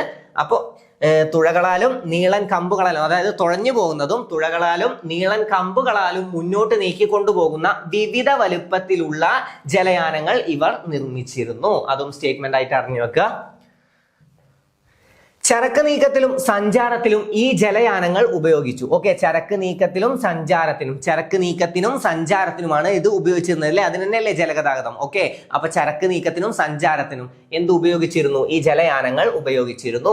മനുഷ്യർ ജലഗതാഗത മാർഗം ഉപയോഗിക്കുന്നത് എന്തിനൊക്കെയാണ്? സഞ്ചാരം, ചരക്ക് നീക്കം, മത്സ്യബന്ധനം, പിന്നെ അതേപോലെ വിനോദസഞ്ചാരം, അനുഷ്ഠാനങ്ങളുമായി ബന്ധപ്പെട്ട ആഘോഷങ്ങൾ. ജസ്റ്റ് ഇതൊന്ന് അറിഞ്ഞു വെക്കുക. എന്തൊക്കെയാണ്? നമുക്ക് അറിയുന്ന കാര്യങ്ങളാണ്. മനുഷ്യൻ എന്തിനാണ് ജലഗതാഗതം ഉപയോഗിക്കുന്നത്? ഒന്ന് സഞ്ചാരത്തിനാണ്, പിന്നെ മത്സ്യബന്ധനത്തിന് ഉപയോഗിക്കും, പിന്നെ ചരക്കുകൾ കൊണ്ടുപോകാൻ ഉപയോഗിക്കും, പിന്നെ എന്താണ്? ആചാര അനുഷ്ഠാനങ്ങളുമായി ബന്ധപ്പെട്ട ആഘോഷങ്ങൾ, പിന്നെ വിനോദസഞ്ചാരം ഇതിൽ ഉൾപ്പെടും കേട്ടോ. വിനോദസഞ്ചാരം നമ്മൾ ബോട്ട് യാത്ര ഒക്കെ പറയാറുണ്ട് അല്ലെ? ബോട്ട് യാത്ര. അപ്പൊ വിനോദസഞ്ചാരവും ഇതിൽ ഉൾപ്പെടും. ജസ്റ്റ് മനസ്സിലാക്കി വെച്ചാൽ മതി. കൂടുതൽ എഫേർട്ട് എടുത്ത് പഠിക്കാനൊന്നുമില്ല, സിമ്പിൾ ആയിട്ട് മനസ്സിലാക്കാനുള്ളതേ ഉള്ളൂ. ഓക്കെ, ജലഗതാഗതത്തെ രണ്ടായി തിരിക്കാം. എങ്ങനെയൊക്കെയാണ്? ഒന്ന് ഉൾനാടൻ ജലഗതാഗതം, പിന്നെ സമുദ്ര ജലഗതാഗതം. ഉൾനാടൻ ജലഗതാഗതം തോണി, പിന്നെ സമുദ്ര ജലഗതാഗതം എന്താണ്? കപ്പൽ. ഓക്കെ, ജസ്റ്റ് അങ്ങനെ മനസ്സിലാക്കി വെക്കുക. റെയിൽവേയുടെ കടന്നുവരവിന് മുമ്പുള്ള പ്രധാന മാർഗമായിരുന്നു ഉൾനാടൻ ജലഗതാഗതം. ഇല്ലേ? റെയിൽവേ വരുന്നതിന് മുമ്പ് ഉൾനാടൻ ജലഗതാഗതമാണ് പ്രധാനമായിട്ടും ഉണ്ടായിരുന്നത്. ഓക്കെ, ഉൾനാടൻ ജലഗതാഗതം. നദികളും കായലുകളും ധാരാളമുള്ള പ്രദേശത്ത് പുരോഗതി പ്രാപിച്ചു. കേരളത്തിലെ പ്രധാനപ്പെട്ട ഉൾനാടൻ ജലഗതാഗത പാതകൾ. ഒന്ന് കൊല്ലം മുതൽ കോട്ടപ്പുറം വരെ നമുക്കൊക്കെ പഠിക്കണം. നമ്മൾ ദേശീയ ജലപാതകൾ എപ്പോഴും ചോദ്യം വരാറുണ്ട്. NW1, NW2, NW3. അതിൽ NW3 അല്ലെ? കൊല്ലം മുതൽ കോഴിക്കോട് വരെയാണ്. കൊല്ലം കോട്ടപ്പുറം അല്ലെങ്കിൽ കൊല്ലം കോഴിക്കോട്. ഇപ്പൊ അത് പുതുക്കിയിട്ടുണ്ട്. അപ്പൊ അങ്ങനെ പഠിച്ചു വെക്കാം. കൊല്ലം കോട്ടപ്പുറം എന്നാണ് ഇവിടെ കൊടുത്തിട്ടുള്ളത്. കൊല്ലം മുതൽ കോഴിക്കോട് വരെ ആക്കിയിട്ട് നീട്ടിയിട്ടുണ്ട്. അപ്പൊ PSCയിലും അത് പുതുക്കിയിട്ടുണ്ട്. ഒരു ചോദ്യം കൊല്ലം കോഴിക്കോട് തന്നെ കൊടുത്തിട്ടുണ്ടായിരുന്നു. അപ്പൊ കൊല്ലം കോഴിക്കോട് എന്നും മനസ്സിലാക്കി വെക്കുക കേട്ടോ. കൊല്ലം മുതൽ കോഴിക്കോട് വരെ ഒന്നും മനസ്സിലാക്കി വെക്കുക. ഓക്കെ, അപ്പൊ കൊല്ലം മുതൽ കോട്ടപ്പുറം വരെയുള്ള ദേശീയ ജലപാത. പിന്നെ ഏതാണ്? ഇത് തോടല്ല കേട്ടോ, തോടല്ല. കോഴിക്കോട് മുതൽ കൊടുങ്ങല്ലൂർ വരെയുള്ള കനോലി കനാൽ. കോഴിക്കോട് മുതൽ കൊടുങ്ങല്ലൂർ വരെയുള്ള കനോലി കനാൽ. ഇത് രണ്ടുമാണ് കേരളത്തിലെ പ്രധാനപ്പെട്ട ഉൾനാടൻ ജലഗതാഗതം. ഓക്കെ, കേരളത്തിലെ പ്രധാനപ്പെട്ട രണ്ട് പാതകളാണ്. ഒന്ന് കൊല്ലം മുതൽ കോട്ടപ്പുറം വരെയുള്ള ദേശീയ ജലപാത, പിന്നെ എന്താണ്? കോഴിക്കോട് മുതൽ കൊടുങ്ങല്ലൂർ വരെയുള്ള കനോലി കനാൽ. ഓക്കെ, അടുത്ത് നോക്കാം. കിഴക്കിന്റെ വെനീസ് എന്നറിയപ്പെടുന്നത് നമുക്കൊക്കെ അറിയാം. കിഴക്കിന്റെ വെനീസ് എന്നറിയപ്പെടുന്നത് ഏതാണ്? ആലപ്പുഴ ആണ് അല്ലെ. ആലപ്പുഴയാണ് കിഴക്കിന്റെ വെനീസ് എന്നറിയപ്പെടുന്നത് അല്ലെ. കിഴക്കിന്റെ വെനീസ് എന്നറിയപ്പെടുന്നത് ആലപ്പുഴയാണ്. കിഴക്കിന്റെ വെനീസ് ഏതാണ്? ആലപ്പുഴ. പഠിച്ചു വെച്ചോ, കിഴക്കിന്റെ വെനീസ് ഏതാണ്? ആലപ്പുഴ. കിഴക്കിന്റെ വെനീസ് എന്നറിയപ്പെടുന്നത് ആലപ്പുഴയാണ്. ആരാണ് ആലപ്പുഴ പട്ടണത്തിന്റെ ശില്പി? ആരാണ് ആലപ്പുഴ പട്ടണത്തിന്റെ ശില്പി? രാജാ കേശവദാസ് അല്ലെ. രാജാ കേശവദാസിന്റെ പട്ടണം എന്നറിയപ്പെടുന്നത് ആലപ്പുഴയാണ്. അപ്പൊ അങ്ങനെ പഠിച്ചു വെക്കുക. ആലപ്പുഴ പട്ടണത്തിന്റെ ശില്പി ആരാന്ന് ചോദിച്ചാൽ ആരാണ്? രാജാ കേശവദാസ് ആണ് ആലപ്പുഴ പട്ടണത്തിന്റെ ശില്പി. തൃശ്ശൂർ നഗരത്തിന്റെ ശില്പി ആരാന്ന് ചോദിച്ചാലാണ് ശക്തൻ തമ്പുരാൻ അല്ലെ. തൃശ്ശൂർ നഗരത്തിന്റെ ശില്പിയാണ് ശക്തൻ തമ്പുരാൻ. ആലപ്പുഴ പട്ടണത്തിന്റെ ശില്പി ആരാന്ന് ചോദിച്ചാൽ ആരാണ്? രാജാ കേശവദാസ്. രാജാ കേശവദാസിന്റെ പട്ടണമാണ് ആലപ്പുഴ. അപ്പൊ എന്താണ്? കിഴക്കിന്റെ വെനീസ് എന്നറിയപ്പെടുന്നത് ആലപ്പുഴയാണ്. കിഴക്കിന്റെ വെനീസ് എന്നറിയപ്പെടുന്നത് ആലപ്പുഴയാണ്. കിഴക്കിന്റെ വെനീസ് എന്നറിയപ്പെടുന്നത് ആലപ്പുഴയാണ്. ഇത് ഇവിടെ ഇമ്പോർട്ടന്റ് ആയിട്ട് പഠിച്ചു വെക്കണം. ഓക്കെ. പിന്നെ നമ്മുടെ 2 ജലഗതാഗതങ്ങൾ, കേരളത്തിലെ പ്രധാനപ്പെട്ട 2 ഉൾനാടൻ ജലഗതാഗതങ്ങൾ ഏതൊക്കെയുണ്ട്? കൊല്ലം മുതൽ കോട്ടപ്പുറം വരെയുള്ള ദേശീയ ജലപാത എത്രാമത്തെയാണ്? NW3 ആണ് അല്ലെ. നാഷണൽ വാട്ടർവേ 3 ആണ്. പിന്നെ കോഴിക്കോട് മുതൽ കൊടുങ്ങല്ലൂർ വരെയുള്ള കനോലി കനാൽ. ഓക്കെ, അത്ര പോയിന്റ്സ് അറിഞ്ഞു വെക്കുക. ആദ്യകാലങ്ങളിൽ കേരളത്തിൽ നിർമ്മിക്കപ്പെട്ട കനാലുകൾ ഏതാണ്? Conolly canal. പിന്നെ ഏതാണ്? പാർവതി പുത്തനാർ. ഏതൊക്കെയാണ്? Conolly canal. ഈ സ്റ്റേറ്റ്മെന്റ് പഠിച്ചു വെച്ചോ. Conolly canal, Parvathy Puthanar. Conolly canal, Parvathy Puthanar. ആദ്യകാലങ്ങളിൽ കേരളത്തിൽ നിർമ്മിക്കപ്പെട്ട കനാലുകളാണ് Conolly canal, Parvathy Puthanar. Conolly canal, Parvathy Puthanar. Okay. ഇനി നമുക്ക് നോക്കാനുള്ളത് കേരളത്തിലെ ദേശീയ ജലപാതകൾ. ഇമ്പോർട്ടന്റ് ആണ്. നമുക്ക് ദേശീയ ജലപാതകൾ വേറെ പഠിക്കാണ്ട്. NW1, NW2, NW3, NW4, NW5 അല്ലെ. ഓരോന്നും നമുക്ക് പഠിക്കാണ്ട്. അലഹബാദ്, ഹാൽദിയ, സാദിയ, ദുബ്രി, പിന്നെ അത് കൊല്ലം കോട്ടപ്പുറം അല്ലെ, അല്ലെങ്കിൽ കൊല്ലം കോഴിക്കോട്, പിന്നെ താൽച്ചർ ഡാംറ, ലക്കിപൂർ ബങ്കർ, അതൊക്കെ പഠിക്കാണ്ട് അത് പഠിച്ചു വെക്കണം. പക്ഷെ ഇവിടെ നമുക്ക് ന്യൂസിയാർട്ടിൽ കൊടുത്തുള്ളത് നമ്മുടെ കേരളത്തിലെ ദേശീയ ജലപാതകളാണ്. ഒന്ന് NW3, ഏറ്റവും പ്രധാനപ്പെട്ടതാണ് NW3. കണ്ടോ, ഇവിടെ കൊല്ലം കോഴിക്കോട് എന്ന് കൊടുത്തിട്ടുണ്ട്, അവിടെ കൊല്ലം കോട്ടപ്പുറമാണ്. അപ്പൊ കൊല്ലം കോട്ടപ്പുറം വരെ ആയിരുന്നു, പിന്നീട് അത് വ്യാപിച്ചു, പിന്നീട് അത് കൊല്ലം കോഴിക്കോട് വരെ വ്യാപിപ്പിച്ചിട്ടുണ്ട്. അപ്പൊ അത് പഠിച്ചു വെക്കണം. കൊല്ലം മുതൽ കോഴിക്കോട് വരെയാണ് NW3, നാഷണൽ വാട്ടർവേ 3. കൊല്ലം മുതൽ കോഴിക്കോട് വരെ, കൊല്ലം മുതൽ കോഴിക്കോട് വരെ മറക്കില്ലല്ലോ. അപ്പൊ NW3 ഏതാണ്? കൊല്ലം മുതൽ കോഴിക്കോട് വരെ. NW1, ഈ 3 ഒന്ന് പഠിച്ചു വെക്കാം. NW1 അലഹബാദ്, ഹാൽദിയ. NW1 എന്ന് പറയുമ്പോൾ ആദ്യം തുടങ്ങണല്ലേ, അപ്പൊ ആദ്യം A വെച്ചിട്ടല്ലേ തുടങ്ങുക. അപ്പൊ അങ്ങനെ കണക്ട് ചെയ്ത് വെച്ചാൽ മതി. അലഹബാദ്, ഹാൽദിയ. അലഹബാദ്, ഹാൽദിയ. ഓക്കെ, അലഹബാദ്, ഹാൽദിയ. പിന്നെ രണ്ടാമത്തെ സാദിയ, ദുബ്രി അല്ലെ. ദോ ദുബ്രി. ഓക്കെ, ദുബ്രി വെച്ച് കണക്ട് ചെയ്യുക. ഓക്കെ, രണ്ടാമത്തെയാണ്. NW2 ആണ് സാദിയ, ദുബ്രി. NW3 ആണ് കൊല്ലം കോഴിക്കോട്. അപ്പൊ NW1 ഏതാണ്? അലഹബാദ്, ഹാൽദിയ. NW2 സാദിയ, ദുബ്രി. NW3 ഏതാണ്? കൊല്ലം കോഴിക്കോട്. ഏറ്റവും പ്രധാനപ്പെട്ട നമുക്ക് പഠിക്കാനുള്ളതാണ് NW3, കൊല്ലം കോഴിക്കോട്. പിന്നെ NW8 ഏതാണ്? Alappuzha, Changanassery. NW8 Alappuzha, Changanassery. Okay, NW8 ഏതാണ്? ആലപ്പുഴ, ചങ്ങനാശ്ശേരി. ആലപ്പുഴ, ചങ്ങനാശ്ശേരി. ആലപ്പുഴ, ചങ്ങനാശ്ശേരി, NW8. അപ്പൊ NW3 Kollam Kozhikode, NW8 Alappuzha, Changanassery. NW3 Kollam Kozhikode, NW8 Alappuzha, Changanassery. NW3 Kollam Kozhikode, NW8 Alappuzha, Changanassery. NW9 Alappuzha, Kottayam, Athirampuzha canal. Okay, Alappuzha, Kottayam, Athirampuzha canal. Okay, അത് NW9 ആണ്. NW8 Alappuzha, Changanassery. NW9 Alappuzha, Kottayam, Athirampuzha canal. Okay, Alappuzha, Kottayam, Athirampuzha canal. NW13 AVM canal, Thiruvananthapuram, പിന്നെ കന്യാകുമാരി അല്ലെ. എന്താണ് AVM? Anantha Victoria Marthandam canal അല്ലെ. അനന്ത വിക്ടോറിയ മാർത്താണ്ഡം കനാൽ, തിരുവനന്തപുരം, പിന്നെ കന്യാകുമാരി. അതേതാണ്? NW13 ആണ്. NW59 Kottayam, Vaikom canal. കോട്ടയം മുതൽ വൈക്കം കനാൽ വരെ, കോട്ടയം, വൈക്കം കനാൽ. അപ്പൊ NW3 കൊല്ലം കോഴിക്കോട്, ഏറ്റവും പ്രധാനപ്പെട്ടത് കൊല്ലം Kozhikode. NW3. NW8 Alappuzha, Changanassery. NW8 ആണ്. NW9 ആണെങ്കിൽ ആലപ്പുഴ, കോട്ടയം, അതിരമ്പുഴ കനാൽ അല്ലെ. ആലപ്പുഴ, കോട്ടയം, അതിരമ്പുഴ കനാൽ. എത്രയാണ്? NW9 ആണ്. Alappuzha, Kottayam, Athirampuzha canal. Alappuzha, Kottayam, Athirampuzha canal. NW3 ഏതാണ്? കൊല്ലം കോഴിക്കോട്. NW8 ഏതാണ്? ആലപ്പുഴ, ചങ്ങനാശ്ശേരി. NW9 ആലപ്പുഴ, കോട്ടയം, പിന്നെ അതിരമ്പുഴ കനാൽ. പിന്നെ NW13 AVM കനാൽ, തിരുവനന്തപുരം മുതൽ കന്യാകുമാരി വരെ അല്ലെ. AVM canal, Thiruvananthapuram, Kanyakumari. കേരളം, തമിഴ്നാട്. കേരളം, തമിഴ്നാട്. അപ്പൊ AVM canal, Thiruvananthapuram, Kanyakumari. AVM canal, Thiruvananthapuram, Kanyakumari. NW13 ആണ്. NW13. പിന്നെ NW59 ആണ്. കോട്ടയം മുതൽ വൈക്കം കനാൽ വരെ. കോട്ടയം, വൈക്കം കനാൽ. NW59. അപ്പൊ ക്ലിയർ ആയോ? NW3 കൊല്ലം കോഴിക്കോട്. NW8 ഏതാണ് ആലപ്പുഴ ചങ്ങനാശ്ശേരി, NW9 ആലപ്പുഴ, പിന്നെ ഏതാണ് കോട്ടയം, പിന്നെ അവസാനം അതിരമ്പുഴ കനാൽ അല്ലെ, ആലപ്പുഴ കോട്ടയം അതിരമ്പുഴ കനാൽ. പിന്നെ AVM കനാൽ തിരുവനന്തപുരം അതേതാണ് NW13, NW13 ആണ് കേട്ടോ, NW13 AVM കനാൽ തിരുവനന്തപുരം മുതൽ കന്യാകുമാരി വരെ. ഓക്കെ, AVM കനാൽ തിരുവനന്തപുരം മുതൽ കന്യാകുമാരി വരെ. പിന്നെ NW59 ഏതാണ് കോട്ടയം മുതൽ വൈക്കം കനാൽ വരെ, കോട്ടയം മുതൽ വൈക്കം കനാൽ വരെയാണ് NW59. അത്രയും ക്ലിയർ അല്ലേ? ഇനി കനോലി കനാൽ അല്ലെ, ഇത് നമുക്കൊന്ന് പഠിച്ചു വെക്കാനുള്ളതാണ്. ബ്രിട്ടീഷ് ഭരണകാലത്ത് മലബാർ ജില്ലാ കളക്ടർ, നമുക്കറിയാം കനോലി അല്ലെ, HV കനോലി അല്ലെ, HV കനോലി. ബ്രിട്ടീഷ് ഭരണകാലത്ത് മലബാർ ജില്ലാ കളക്ടർ ആയിരുന്ന HV കനോലി 1845 കോഴിക്കോട് മുതൽ കൊടുങ്ങല്ലൂർ വരെ വിശാലമായ ജലഗതാഗത മാർഗം എന്ന ആശയം മുന്നോട്ട് വെച്ചു. എപ്പോഴാണ്? 1845 HV Conolly, HV Conolly. Okay, അപ്പോ ബ്രിട്ടീഷ് ഭരണകാലത്ത് മലബാർ ജില്ലാ കളക്ടർ ആയിരുന്ന HV കനോലി 1845 കോഴിക്കോട് മുതൽ കൊടുങ്ങല്ലൂർ വരെ വിശാലമായ ജലഗതാഗത മാർഗം എന്ന ആശയം മുന്നോട്ട് വെച്ചു. അത്ര അറിഞ്ഞു വെക്കുക. ഈ HV കനോലി കേട്ടിട്ടുണ്ടാവുമല്ലോ അല്ലെ? എന്താണ്? മാപ്പിള കലാപത്തിൽ വധിക്കപ്പെട്ട മലബാർ ജില്ലാ കളക്ടർ ആരാന്ന് ചോദിച്ചാറാണ് HV കനോലി. HV കനോലി അല്ലെ, കനോലി അവിടെ തന്നെ ഉണ്ട്. ഇത് കണ്ടോ, കനോലി, കൊനോലി പ്ലോട്ട് എന്നാണ് പറയാറുള്ളത്, കനോലി പ്ലോട്ട്. ഓക്കെ, അപ്പോ കനോലി എന്നുള്ളതിനെ കൊനോലി എന്നൊന്ന് വായിച്ചു നോക്ക്. കനോലി, കൊനോലി, എന്താണ് കൊന്നോളി എന്ന് പറയില്ലേ അല്ലെ, എന്നെ കൊന്നോളി എന്ന് പറയില്ലേ? അപ്പൊ അങ്ങനെ വെച്ചിട്ട് കണക്ട് ചെയ്യാം കേട്ടോ. അപ്പോ മാപ്പിള കലാപത്തിൽ വധിക്കപ്പെട്ട മലബാർ ജില്ലാ കളക്ടറാണ് HV കനോലി. അതും ജസ്റ്റ് ഒന്ന് അറിഞ്ഞു വെക്കുക. ഓക്കെ, പൊന്നാനി ചാവക്കാട് ഭാഗങ്ങൾ കൂടി ഉൾപ്പെടുത്തി കൊടുങ്ങല്ലൂർ വരെയുള്ള പുഴകളെ ബന്ധിപ്പിച്ചുകൊണ്ട് കനാലുകൾ നിർമ്മിച്ചു. തിരുവനന്തപുരം ജില്ലയിലെ വേളി കഠിനംകുളം കായലുകളെ ബന്ധിപ്പിച്ചുകൊണ്ട് നിർമ്മിച്ച കനാൽ പാതയാണ് പാർവതി പുത്തനാർ. ഇത് കിട്ടിയല്ലോ. പൊന്നാനി ചാവക്കാട് ഭാഗങ്ങൾ കൂടി ഉൾപ്പെടുത്തി കൊടുങ്ങല്ലൂർ വരെയുള്ള പുഴകളെ ബന്ധിപ്പിച്ചുകൊണ്ട് കനാലുകൾ നിർമ്മിച്ചു. അപ്പൊ ഈ കനോലി, അതായത് വർഷം പഠിച്ചു വെക്കുക, 1845 കോഴിക്കോട് മുതൽ കൊടുങ്ങല്ലൂർ വരെ വിശാലമായ ജലഗതാഗത മാർഗം എന്ന ആശയം മുന്നോട്ട് വെച്ചത്. അപ്പൊ 1845 ആരാണ്? HV കനോലിയാണ്, HV Conolly. Okay, HV Conolly.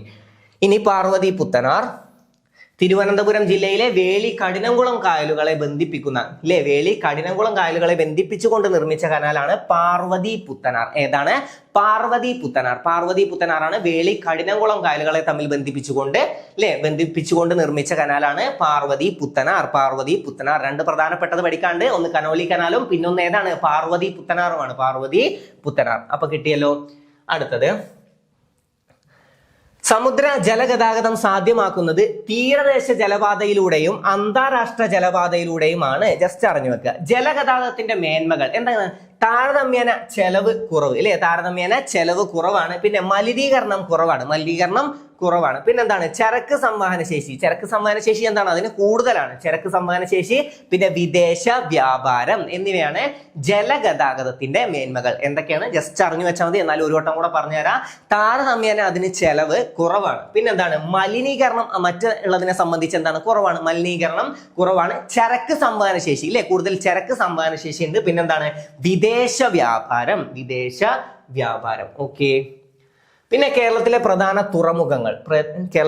തുറമുഖങ്ങളാണ് ഒന്ന് കൊച്ചി തുറമുഖം, പിന്നെ ഒന്ന് വിഴിഞ്ഞം തുറമുഖം. ഓക്കെ, വിഴിഞ്ഞം തുറമുഖമൊക്കെ നമുക്ക് എന്താണ് കറണ്ട് അഫയർ ആയിട്ടൊക്കെ അറിഞ്ഞിരിക്കാനുള്ളതാണ്. അപ്പൊ കൊച്ചി തുറമുഖം, വിഴിഞ്ഞം തുറമുഖം, അത് ജസ്റ്റ് ഒന്ന് അറിഞ്ഞു വെച്ചാൽ മതി. ഓക്കെ, ഇത്ര കാര്യങ്ങളെ നമുക്ക് ഈ ക്ലാസ്സിൽ പഠിക്കാനുള്ളൂ. കുറച്ച് കാര്യങ്ങളേ ഉള്ളൂ. അതിൽ കനോലി 1845 അതൊന്ന് അറിഞ്ഞു വെക്കുക. വർഷം അങ്ങനത്തെ കുറച്ച് ഇമ്പോർട്ടന്റ് ആയത് പിന്നെയും ഞാൻ പറഞ്ഞതുണ്ട്. NW3 ഒക്കെ വളരെ ഇമ്പോർട്ടന്റ് ആണ്. കൊല്ലം, കോഴിക്കോട്. NW8 ആണെങ്കിൽ ആലപ്പുഴ ചങ്ങനാശ്ശേരി. NW9 ആണെങ്കിൽ ആലപ്പുഴ കോട്ടയം അതിരമ്പുഴ കനാൽ. ഇങ്ങനെയൊക്കെ കുറച്ച് കാര്യങ്ങൾ നമ്മൾ പഠിച്ചിട്ടുണ്ട്. ഇമ്പോർട്ടന്റ് ആയതാണ് ഞാൻ പിന്നെ റിപ്പീറ്റ് ചെയ്യാൻ പറഞ്ഞു തന്നിട്ടുള്ളത്. അപ്പൊ അതിന് ഇമ്പോർട്ടൻസ് കൊടുത്ത് തന്നെ പഠിക്കുക.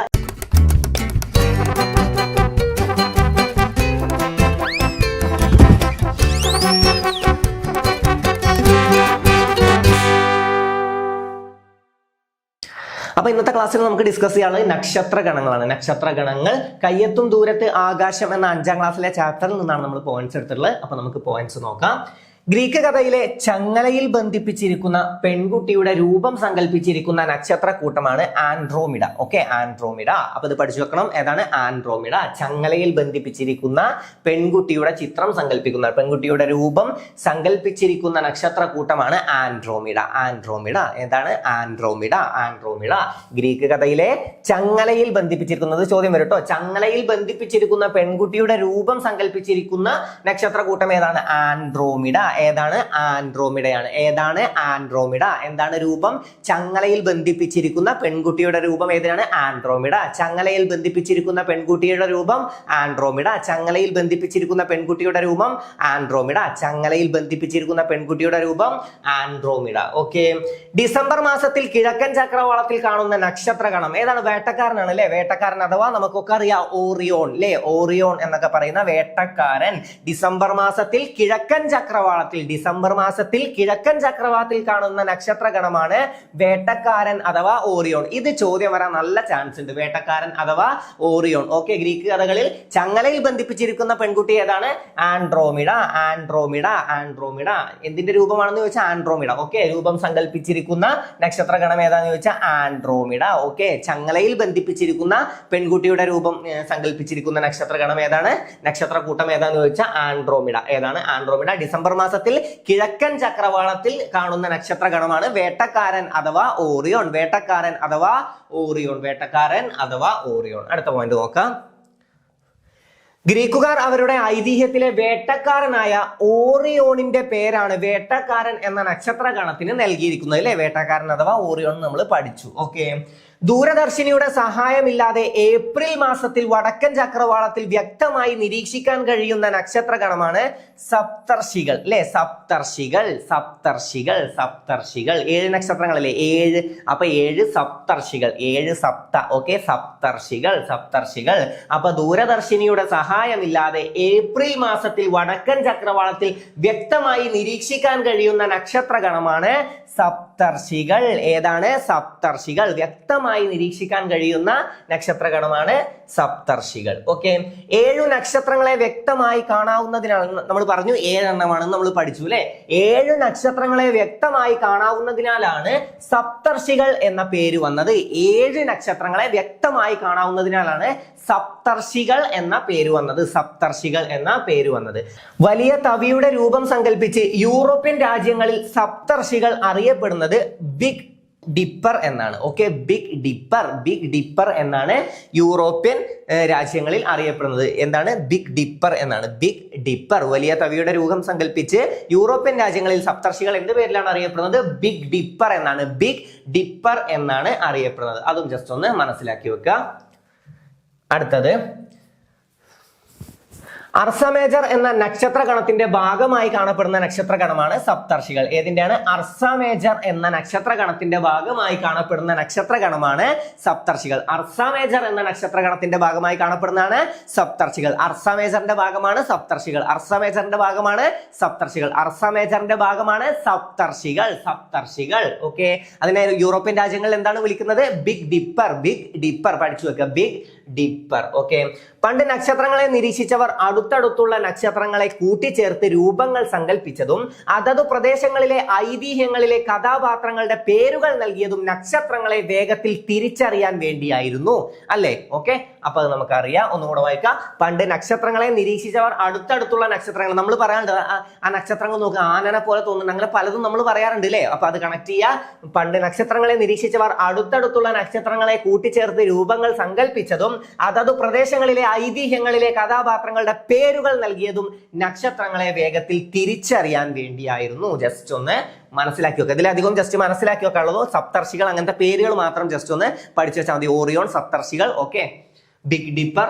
പ്രാചീന കാലത്തെ നക്ഷത്ര നിരീക്ഷണം നടത്താനുള്ള കാരണങ്ങൾ എന്താണ്? ഒന്ന് ദിക്കറിയാനാണ് അല്ലെ? നക്ഷത്രം വെച്ച് ദിക്കറിയാൻ. പിന്നെ കാലാവസ്ഥാ പ്രവചനത്തിന്, സഞ്ചാരത്തിന്, ആഘോഷങ്ങൾക്ക്, കാർഷിക പ്രവർത്തനങ്ങൾക്ക്. ഓക്കെ, കാർഷിക പ്രവർത്തനങ്ങൾക്കൊക്കെ എന്താണ് നക്ഷത്രങ്ങളെ വെച്ചിട്ടാണ് നമ്മൾ നിരീക്ഷിക്കാറുള്ളത്. നിരീക്ഷണം എന്തിനാണ്? അതായത് നക്ഷത്ര നിരീക്ഷണം നടത്താനുള്ള കാരണങ്ങൾ എന്തൊക്കെയാന്ന് വെച്ചാൽ ഒന്ന് ദിക്ക് അറിയാനാണ് അല്ലെ, ഒന്ന് ദിക്ക് തിരിച്ചറിയാനാണ്, പിന്നെ ഒന്ന് കാലാവസ്ഥാ പ്രവചനത്തിന് സഞ്ചാരത്തിന് സഞ്ചാരവും ദിക്ക് തിരിച്ചറിഞ്ഞ സഞ്ചാരം അത് വെച്ച് കണക്ട് ചെയ്താൽ മതി, സഞ്ചാരത്തിന്, ആഘോഷങ്ങൾക്ക്, കാർഷിക പ്രവർത്തനങ്ങൾക്ക്. ഓക്കെ, ഇത്രയൊക്കെയാണ് അതിന്റെ കാരണങ്ങൾ.